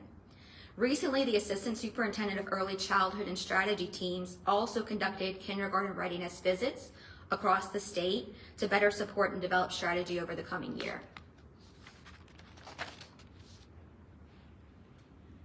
Ensuring our future educators are prepared to support their students' needs in the classroom is essential. Our teacher prep providers are required to have literacy competencies as part of their coursework. In addition to coursework including evidence of the science of reading and dyslexia support, there must also be a focus on high quality instructional materials. Prep providers receive professional learning to reinforce evidence-based practices. Supports from the literacy team and HQAM were purchased for them. Shifting from teaching teacher candidates how to create their own units to teaching them how to implement HQAM has had a few bumps in the road. But we're seeing an increased interest for support from the team, and we also had policy that changed the practice exam so that it is now aligned to the science of reading as well. Although we have seen tremendous growth in the state of Louisiana around literacy, we know that there is still much work to be done. A lot of our success is due in part to the support of our state superintendent, Dr. Brumley, BESI members, teachers, leaders, as well as superintendents across the state of Louisiana. We have also been blessed to have and develop true partnerships with nonprofits, higher education, advocates and families, and a common goal of changing student outcomes for being literate in the 21st century. We're incredibly excited for the students of Louisiana, and the best is yet to come.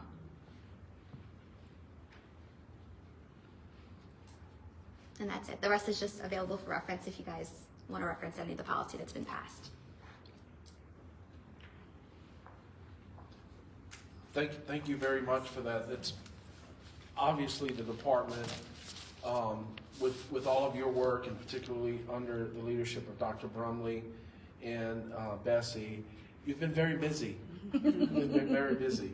That seems to be a common theme, probably why we're such great partners, because I'm told our team stays very busy as well too. Do I have a question? You want to? 1 second. Q&A part. Anyone wants to participate. Thank you so much for sharing, especially all the wonderful work around early childhood education. Could you share some of your hopes for engaging across that portfolio of care beyond just, I think people think preschool as like a school, but there's center-based care and there's home-based care and there's really just that broad portfolio. So what are your hopes there in terms of high-quality instructional materials and supporting educators? So there's a couple of different levels to that. And so one of the most recent things is we're currently under re-review of high quality instructional materials for birth to 5 due to our new early learning standards. But we also really understand and accept that we have largely not addressed the birth to 3 category. There will be lots coming around that. Supports offered across, not just with science of reading,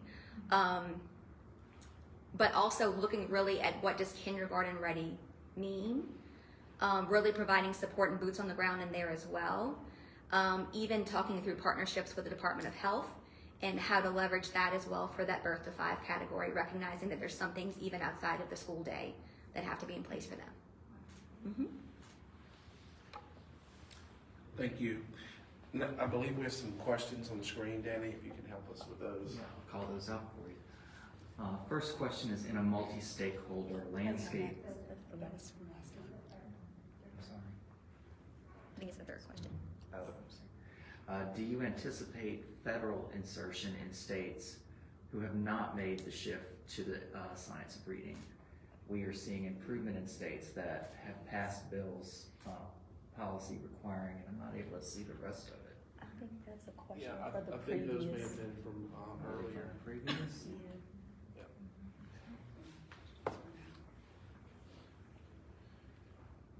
We'll check on that. In the interim, just looking at the different variations of early childhood, I know some districts focus more on the 4-year-old pre-K4.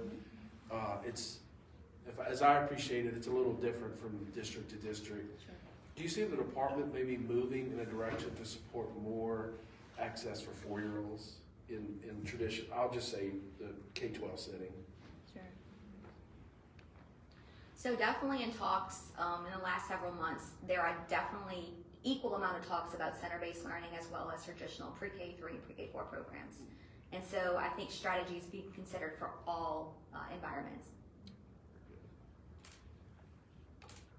Do we have any other questions, or I think we maybe are getting some. Any questions from anyone here in the room while we sort that out? I have one.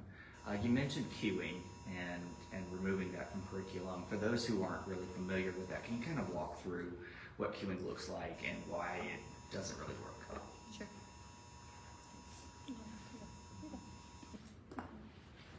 So what we are trying to change from is a balanced literacy approach, memorization of words, cueing students to guess what the word is, memorize the words. We're really trying to ensure that students understand the code of reading and to be able to decode and recognize different patterns and read across the continuum.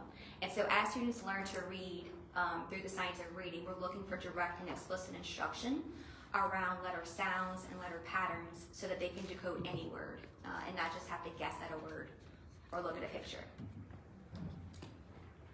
So that may answer the question I had, which is really a dumb one, but it was the fourth of the 4 objectives that you had made reference to the increasing application.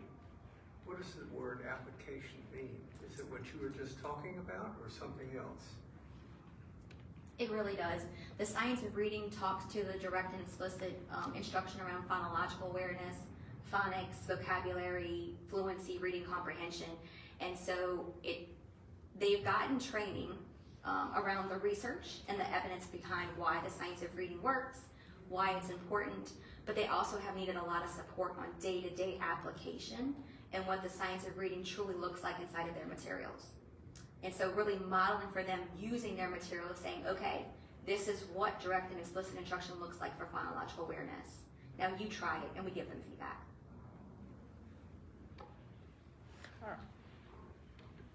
Also understanding, like with our universal screener, understanding the indicators, the parts of the screener, and if my child is low in this area, how does it apply to the curriculum that I have? I have this data, now how do I put it into my core lessons also to make sure that I'm seeing movement after that?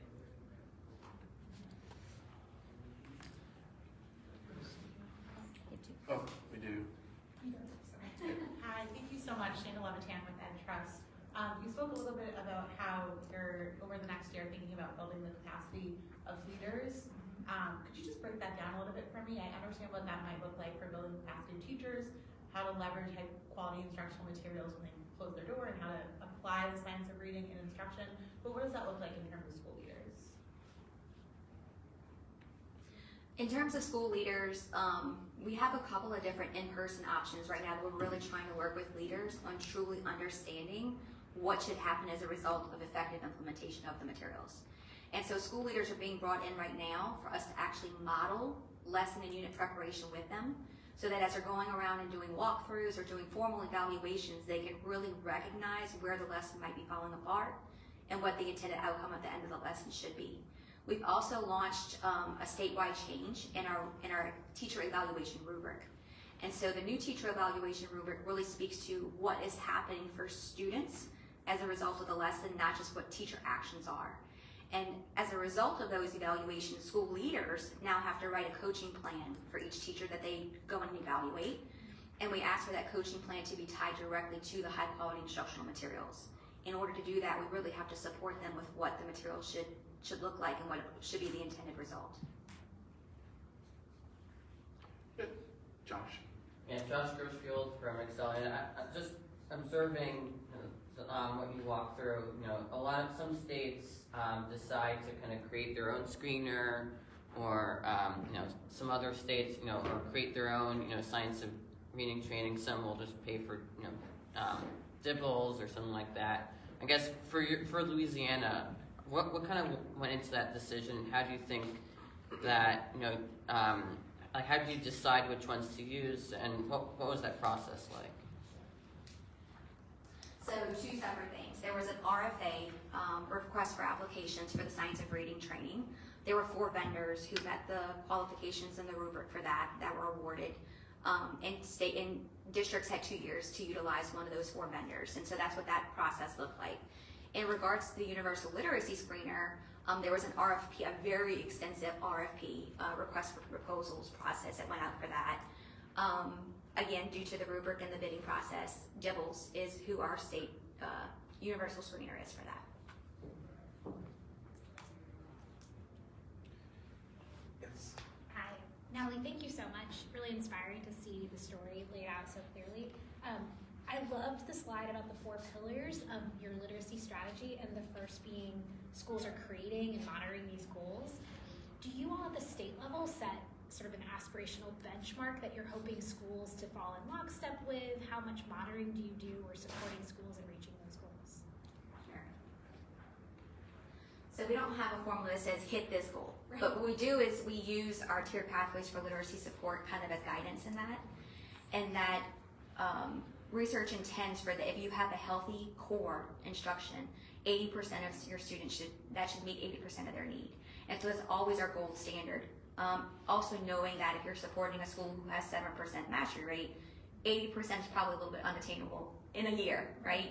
But that's always our goal. And so really having genuine conversations with people around what a realistic goal looks like, measuring that. I think we've done a ton of work around what we call lagging and leading goals.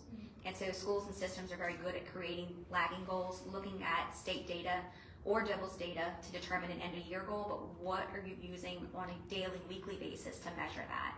And so providing guidance to them around that. I'll tell you that our state superintendent has done a great job of having data systems in place where we can monitor districts throughout the year. And we go in and support we go in and support systems and schools that are not growing at the projected rate before the end of the year.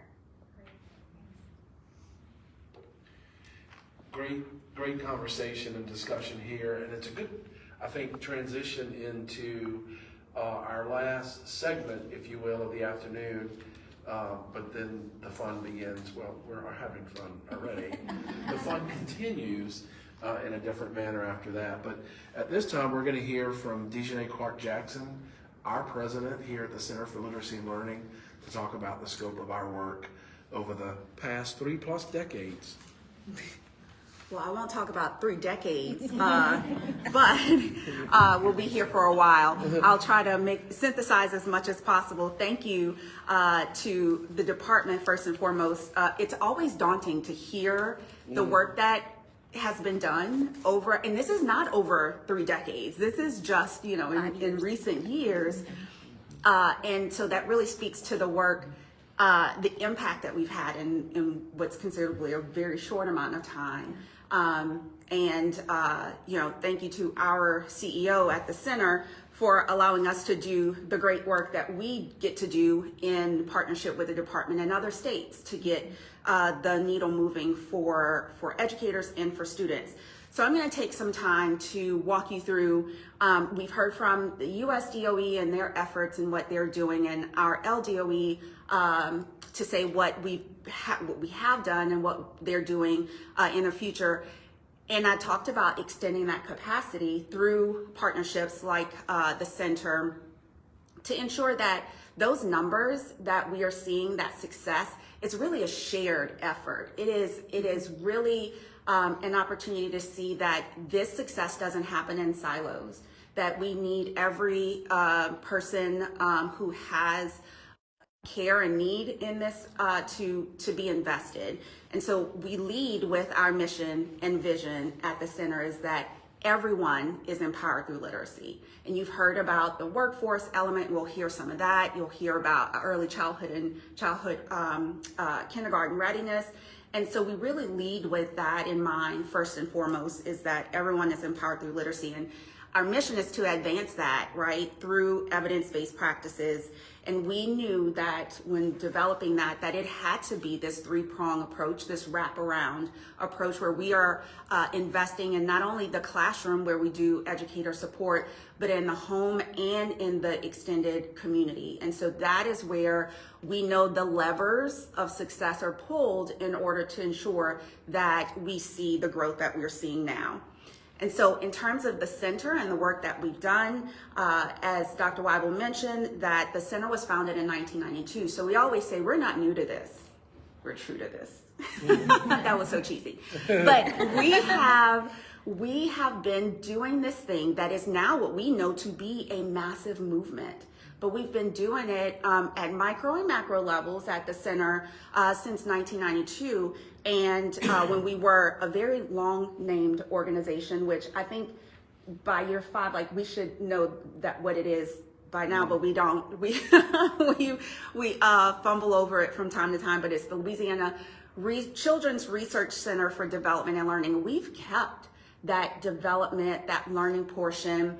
We've shifted sort of into the literacy, but really held true to the learning portion of it because we know it extends across the spectrum of opportunities for learning.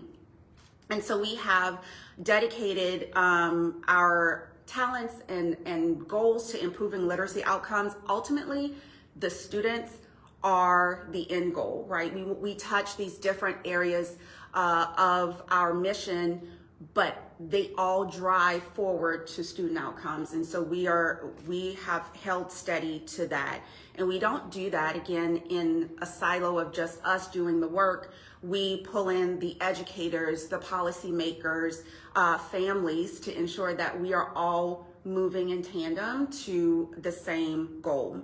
And so we do envision that there is a future where we have a very literate society, a competent society, and that it spreads beyond the classroom. We have to think about that greater impact that we can have by addressing it in these individual spaces. The work that we've done, we don't often get the chance to share really the reach and the impact that we've had. That's because we're too busy doing the work.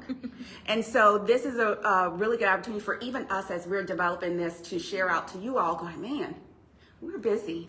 We're doing a lot. We've reached a lot of people, and we're proud of that. And so we have, our numbers show that we've had 10,000 plus educators at our annual Science of Reading, or we reach annually rather, through our Science of Reading practices. We operate the SFEC is what we call it, but the statewide Family Engagement Center that we were awarded federally to empower families as partners in the broader student success lens. And then looking at our leadership in the policy space, where we're driving those statewide reforms and serving as a model that can be replicated across other states. And we know this to be true where our other states are we're leaning toward Mississippi when their success happened, and now leaning toward Louisiana to say, okay, you've had success, what have we been doing? And so we really want to show this model of success that can be adopted by other states. And of course, there's our flagship program, which is Plain Talk About Literacy and Learning, that we are, we didn't don ourselves as this. This has been donned upon us as the premier conference in the nation. And so we are very proud of that, where we bring in a number of educators and researchers to do that very link about research and practice and making those connections so that we can have application. So let's dig into our programs a little bit deeper. So you've seen the umbrella of what we do and why we do it, and let's talk about that in practice. And so you'll see all the number of, and this is not even all of our programs at a glance, but it runs the gamut from early childhood to K-12 learning in the micro sense and the global sense with our conferences. And so I'm going to give you a general overview of what those programs are. Before we sort of put out there what we did on a daily basis, it was often misunderstood that we were just Plain Talk people, right? We just put on Plain Talk. And so when we put it out there, it's like, no, we do a little bit more than Plain Talk. It's just one of our many programs. And so to think that our small but mighty team not only puts on the premier conference annually, but also is in practice every day to ensure that districts are getting what they need to see the success that they're looking for. So the first program that I'll introduce to you is Growing Reading Brains. And this program evolved by thinking about it as just that thing. How do we grow not only reading brains of students, but of educators? Because what we know that what we pour into our teachers, our students are recipients of. And so we have, through Growing Reading Brains program, have served over 700 educators since 2021. And so we're really proud of that flexible program. And the thing about this and what was talked about before and with the USDOE is that training will only get you so far. You need to have that real-time classroom application. And so we would have, what we were seeing was that there was this movement for these really intensive multi-year trainings. But then teachers were still going to the classroom going, okay, I learned all that research, but still nobody told me what to do with it. And I'm not sure if I'm doing it right. And so this is that added layer to say, okay, here's again that information that you need to know with an application lens. And that's what truly works for educators. So we're proud of that program. And then early childhood. So when we talk about third grade success, it doesn't start in third grade, and that is what we know. We have to start that journey well before third grade, and early childhood spaces is where that can happen, and it should happen. And so through early childhood services, we have specialists that support educators in instructional practices through teacher-child interactions and child development. It is that learning portion that we talked about. It's beyond reading, but how do we start the foundation to get students ready and ripe to learn? And so that's where we are proud to help and support educators, over 150 of them since 2021, in that knowledge building and that application through those supports. Then there's our literacy coach program, which is another flagship program that is our direct school supports around the science of reading and coaching, because we talked about you need the knowledge base, but you also need the application and the ongoing support around decision making, around direct student work, and how to implement those changes. There have been more than 4,000 direct coaching hours that our staff has supported in high quality literacy instruction, pre-K through 12th grade, and we're immensely proud of the work that's been done and what we know has shown to move districts in our state. And when we look at the data, we will look at it to say, who are we working with? How are they doing? Is our support with them effective? And what are sort of the more global parts or landscape of that district that allows them to move the needle in addition to our supports? Then we have going back to early childhood, our Cornerstones program. So a little known fact is that the center also has a program that certifies early childhood educators. And this is so important. When we talk about high quality instructional materials, we have to have high quality instructors to implement high quality instructional materials. And so we want to be able to pour into those educators at the earliest stages. So our certification program for early childhood educators helps to elevate the profession in that way, and to be able to put the same level of responsibility and support and envelop around early childhood that we do for K-12, so that they can feel like they are part of that continuum, that they are contributing to that student's trajectory as they move forward. And there have been over 80 educators in 2024 alone, and we are seeing those numbers increase. I'm looking at our early childhood person who's probably like jumping out of her skin right now to talk about early childhood. And so we are really proud of the work that we're doing to support early childhood educators. Leadership around literacy and implementation was talked about earlier by the Louisiana Department of Education. One of the things that we quickly understood was that teachers didn't necessarily have the power to make those decisions that needed to be made in order to apply what they had learned. And we knew that it started at the leadership level. It had to have been a top-down approach. If our leaders are going to be going into classrooms, if they're going to have walkthroughs and look-fors, then they need to have a knowledge base around this as well. And it's so important because what the decisions that they're making on a daily basis, when they're using their time in the spring and summer to plan for the next year, they need to have that information so they'll know that the decisions they make, whether it's curriculum, materials purchase, scheduling, all really should be related to what the goals are and what the best practices are. And so we've done what we call Lit Academy with those literacy teams, including the leadership teams that have decision-making power for literacy. And we have had great feedback on those leaders saying, I didn't know that this is what I needed to know. And so being able to apply that and having that feedback saying this 100% of our participants wanted to be there and have given us positive feedback around it. Family and family engagement, family involvement has been touched on a number of times. And when we launched our program, Louisiana Reads, back in 21, we knew we had several things to tackle. One of the things that we were looking at was bridging that gap. As Louisiana was moving forward with reform around classroom transformation, we knew we needed to inform parents on what was happening. At the same time, those educators were learning what they needed to learn. And we wanted to bridge that gap to where families are true partners in what is happening in those school buildings.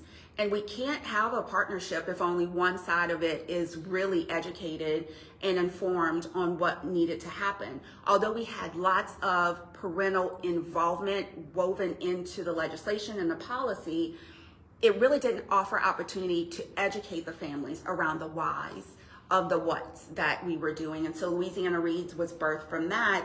And so we've reached over 11,000 families through 142 community events. And the cool thing about sort of an ancillary part of our programming with Louisiana Reads is that our families receive books, high quality books that are reflective of themselves and are positively affirming, and that speaks to the audience that receives those. We have been able to take the research that says that there is a barrier about access to books, that, you know, our libraries weren't necessarily able to address, that our schools weren't necessarily able to address, and we knew that we needed families to read at home, and we needed them to read in a meaningful way and in an intentional way. And so being able to provide that support and level of information to our families was incredibly helpful for them, but it was needed to bridge that gap. So now when they get a Dibble score report or they get the notifications that come, they're ready to receive that information, and they can anticipate the questions to ask and how do they truly get engaged with that information. Continuing our family engagement work was our newest program arm is the Louisiana Statewide Family Engagement Center. And through a competitive grant opportunity, we were awarded as the center to be the holder of this opportunity. And so through our statewide family engagement center, we looked at the broader need for family engagement. Both of these programs are built on a dual capacity framework that says we have to elevate families and we have to elevate schools, and they have to be on the same level of knowledge and knowledge sharing and in decision making, so that they can have better outcomes. And so with the SFEC, which is going into its third year, we're proud of that, has served over 3,000 families in the 2 years that it has been engaged in programming. And so we're immensely proud of the SFEC work that has been made possible through that federal funding stream. And then our flagship program, which I mentioned earlier, is Plain Talk. And we lovingly call it just Plain Talk. We used to be able to do that, but now we say which one? Because, and it always say it's all this divine intervention and timing with what's been happening with the department, with the center. We have always done Plain Talk about literacy and learning, and we turned 30. And we had this big, celebration of our 30th. We're now going into our 31st or 32nd. I feel like we've been holding on to the 30th year celebration for far too long.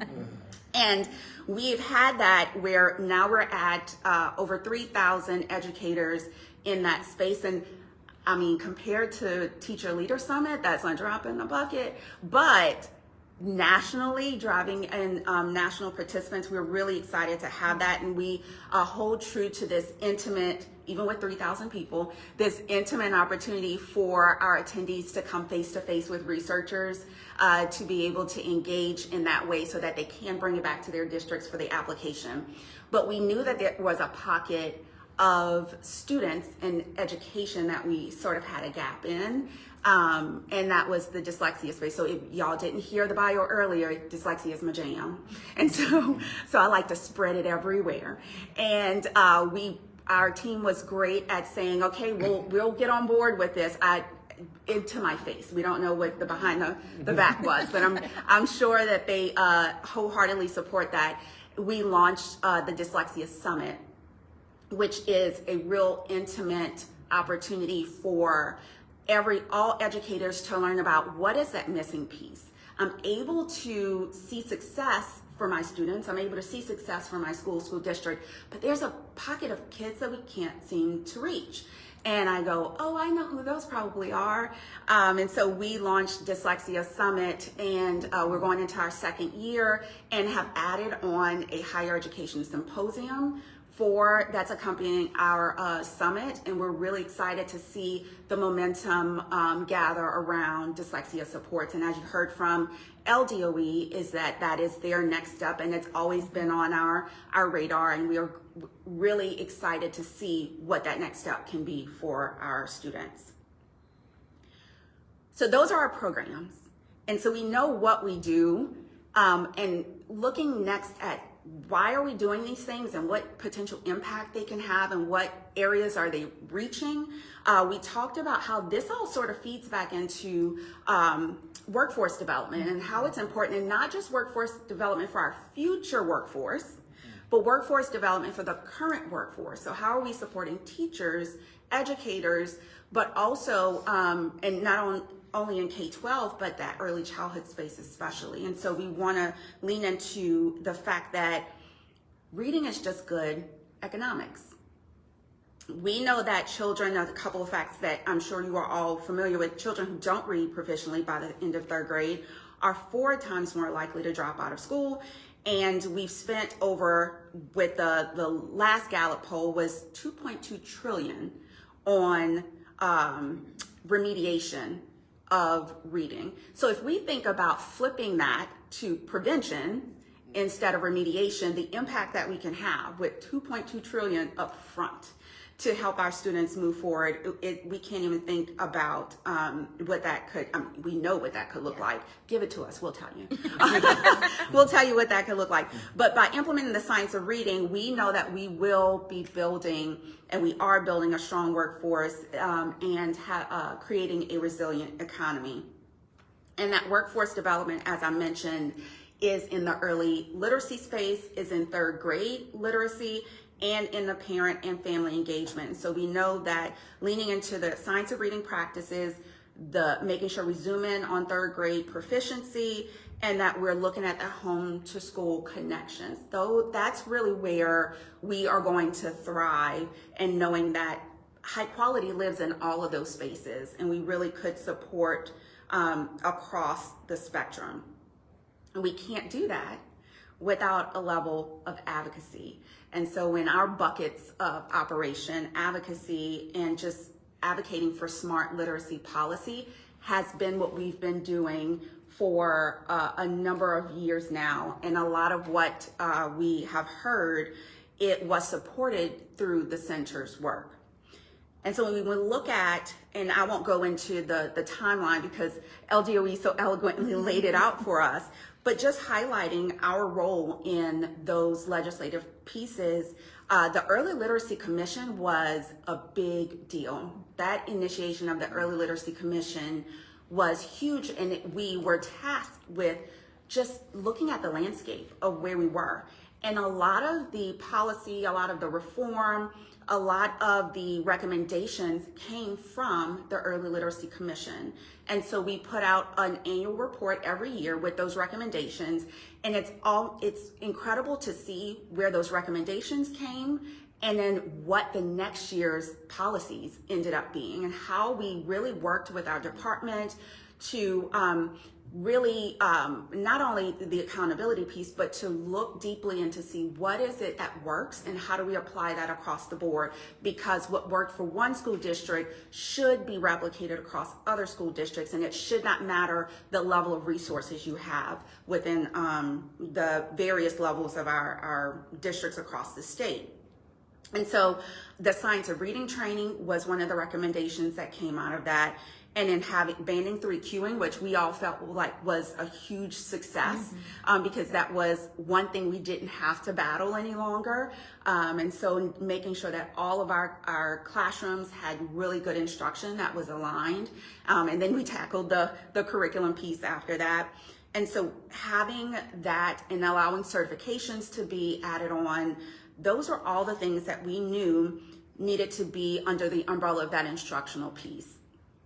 And then we looked at the screening and promotions areas that were outlined earlier, the 4th grade promotion, the dyslexia screening, the early literacy screenings and guidelines. All of those things were added to be able to just level the playing field for all of our students.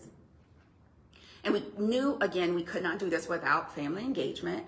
But going beyond just notifying families, a lot of what was deemed family engagement, which really was just family notification. And that is a part of the engagement that needs to happen. How can they be engaged in at each interval along the way, but ensuring that we more meaningfully and deeply engage our families. So those were some of the opportunities that we had to weave families into all the policy and legislation that was happening. And looking at the timeline, it's always incredible to see, as I mentioned before, this is not over 3 decades. When we look at this timeline that you see before you, it started at 2019, was the Early Literacy Commission. So I talked about annually that Early Literacy Commission releasing an annual report with recommendations. So you would have a recommendation, then you'd have policy update, then you'd have implementation, and it didn't stop. It was just this incredible marathon of adding what was good practice and good policy.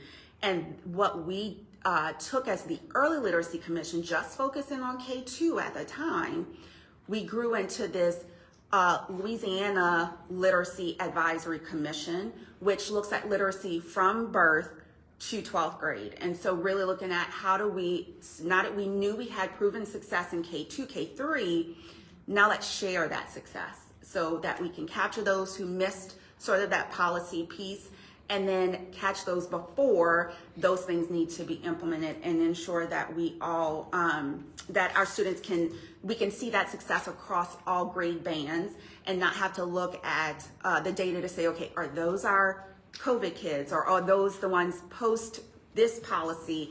And so we will start to see that level off because now we will have a greater number of students being engaged with all of those policies that we have put forward. And with that, that is the overview of the work of the center and the why of the center. And we are, again, incredibly, immensely proud of our team, of our leadership, and of our partnerships that we have been able to help support not only Louisiana, this is about Louisiana, but also support schools and school districts across the nation and how we are able to take this work and apply it to different states. So with that, I will turn it over. Thank you so much. And we have really packed a lot of information this afternoon for all of you to consume. And just really trying to paint the broader picture and create a platform for this important discussion. One thing I want to mention, because we're about to run out of time and we don't have to go anywhere, but I think we have some support who are going to come in and turn the room over a little bit for the reception that's going to happen a little later. Our team who's here, this is just a small sampling of our team that's here with us, but the great thing is they'll be here throughout the reception. So Q&A, questions, other things that we have, we can engage in that meaningful discussion. You know, I mentioned earlier, you know, this was all really about creating a space and a starting point, if you will, around a very intentional discussion. How do we improve these literacy and education outcomes for students across the country? And I just want to point, there's this document here that we put together that is, I'm a little biased, but it's very informational. It's very impactful, and it includes, for example, the literacy playbook that was executed out in Louisiana. At some point soon, we're going to have this available on our website. If you're not here today, we're going to make this available through our advocacy, our policy page. But this really is the beginning of a blueprint. And this afternoon is really the beginning of an important discussion. We've had these discussions with the Department of Education here, and of course in Louisiana. We've had the discussion with other stakeholders about where do we go from here. And all of you that have participated in this today, we have your contact information. You're going to get the PowerPoint slides. You're going to get reminders about this information. And you're also going to get information about next steps and where we go from here. But it's really just such an important discussion and conversation for us to have. Before I forget and before I neglect to point these things out, our team, our staff are incredibly hardworking and dedicated to this mission and to this work. We get asked more often than not, at Plain Talk particularly, what company do you contract with to put on your conference of over 3,000 people? And we're like, well, no one, we just do it. While we're working in school districts, and we have such an incredible can-do attitude, and that's, I think, what really makes this place special. But as an organization, we've really invested, I think, in the 180 wraparound model that, you know, we want to engage early learning and early childhood. We want to engage that K-12 professional learning. We want those families engaged. You know, one of the things that I've talked about continuously is all the high quality professional learning, all the things that we're doing with teachers in the classroom and the things that we're doing with families. It's really focused on treating the symptoms of how we got to the point where we were. But if we're going to get to the root cause of it, we've got to affect policy. And so we made the brave and bold decision back in 2019 to work with the previous state superintendent of education, to work with the legislature at that point and the governor then, to create that early literacy commission to really get to the root cause of it. And so we've invested in that advocacy piece, and we're doing that here in Washington as well as back in our home area of Louisiana. We've also invested and worked a lot into the data and the research piece of it. Our Vice President of Strategy, Dr. Purser, couldn't be with us today, but we also have Juan here in the back. We've got a committed team that's really working on the data piece, and that's so important to us. And I'll just, I think, wrap up with all of this. I think that's my cue to wrap up. I can feel it. I can feel it coming. Wrap it up, Weigel. I would be remiss if I didn't take a moment. We have 2 members of our board of trustees. We operate as a 501c3 nonprofit organization governed by an incredible board of trustees who are volunteers and who are committed to this mission and to this work. We have our Scott Howard with us here. He has been our treasurer. He's our chair-elect. And we have one of our newer trustees, Lacey Ellis, with us as well, who has quite a repertoire and background in child psychology and work, and has a deep understanding of the complexities of the work that we're doing. But our board of trustees have been incredibly supportive through all of these processes. And again, that's just another sign of a great organization. Our team will be here. We're going to allow the staff here, the Capitol, to come in and change a little bit of the room. You don't have to go anywhere if you don't want. But in the true spirit of Louisiana, there will definitely be food, and there may be some drinks, some beverages to keep everyone hydrated appropriately. But look out for next steps. Those next steps, again, are going to include, sharing this more. I encourage you to take at least a copy of this, a couple if you'd like. We're going to make this available through our website and other things. We're also going to do a summary of today and share that with all of you. And then we're going to inform you rather, about our next steps, how we continue this discussion, and what does it mean from this point going forward. But missed anything? Good. All of you online as well, we enjoy having a robust audience today here in the room and across the space. But thank you all for being here, and let's enjoy the evening, I guess. Thank you.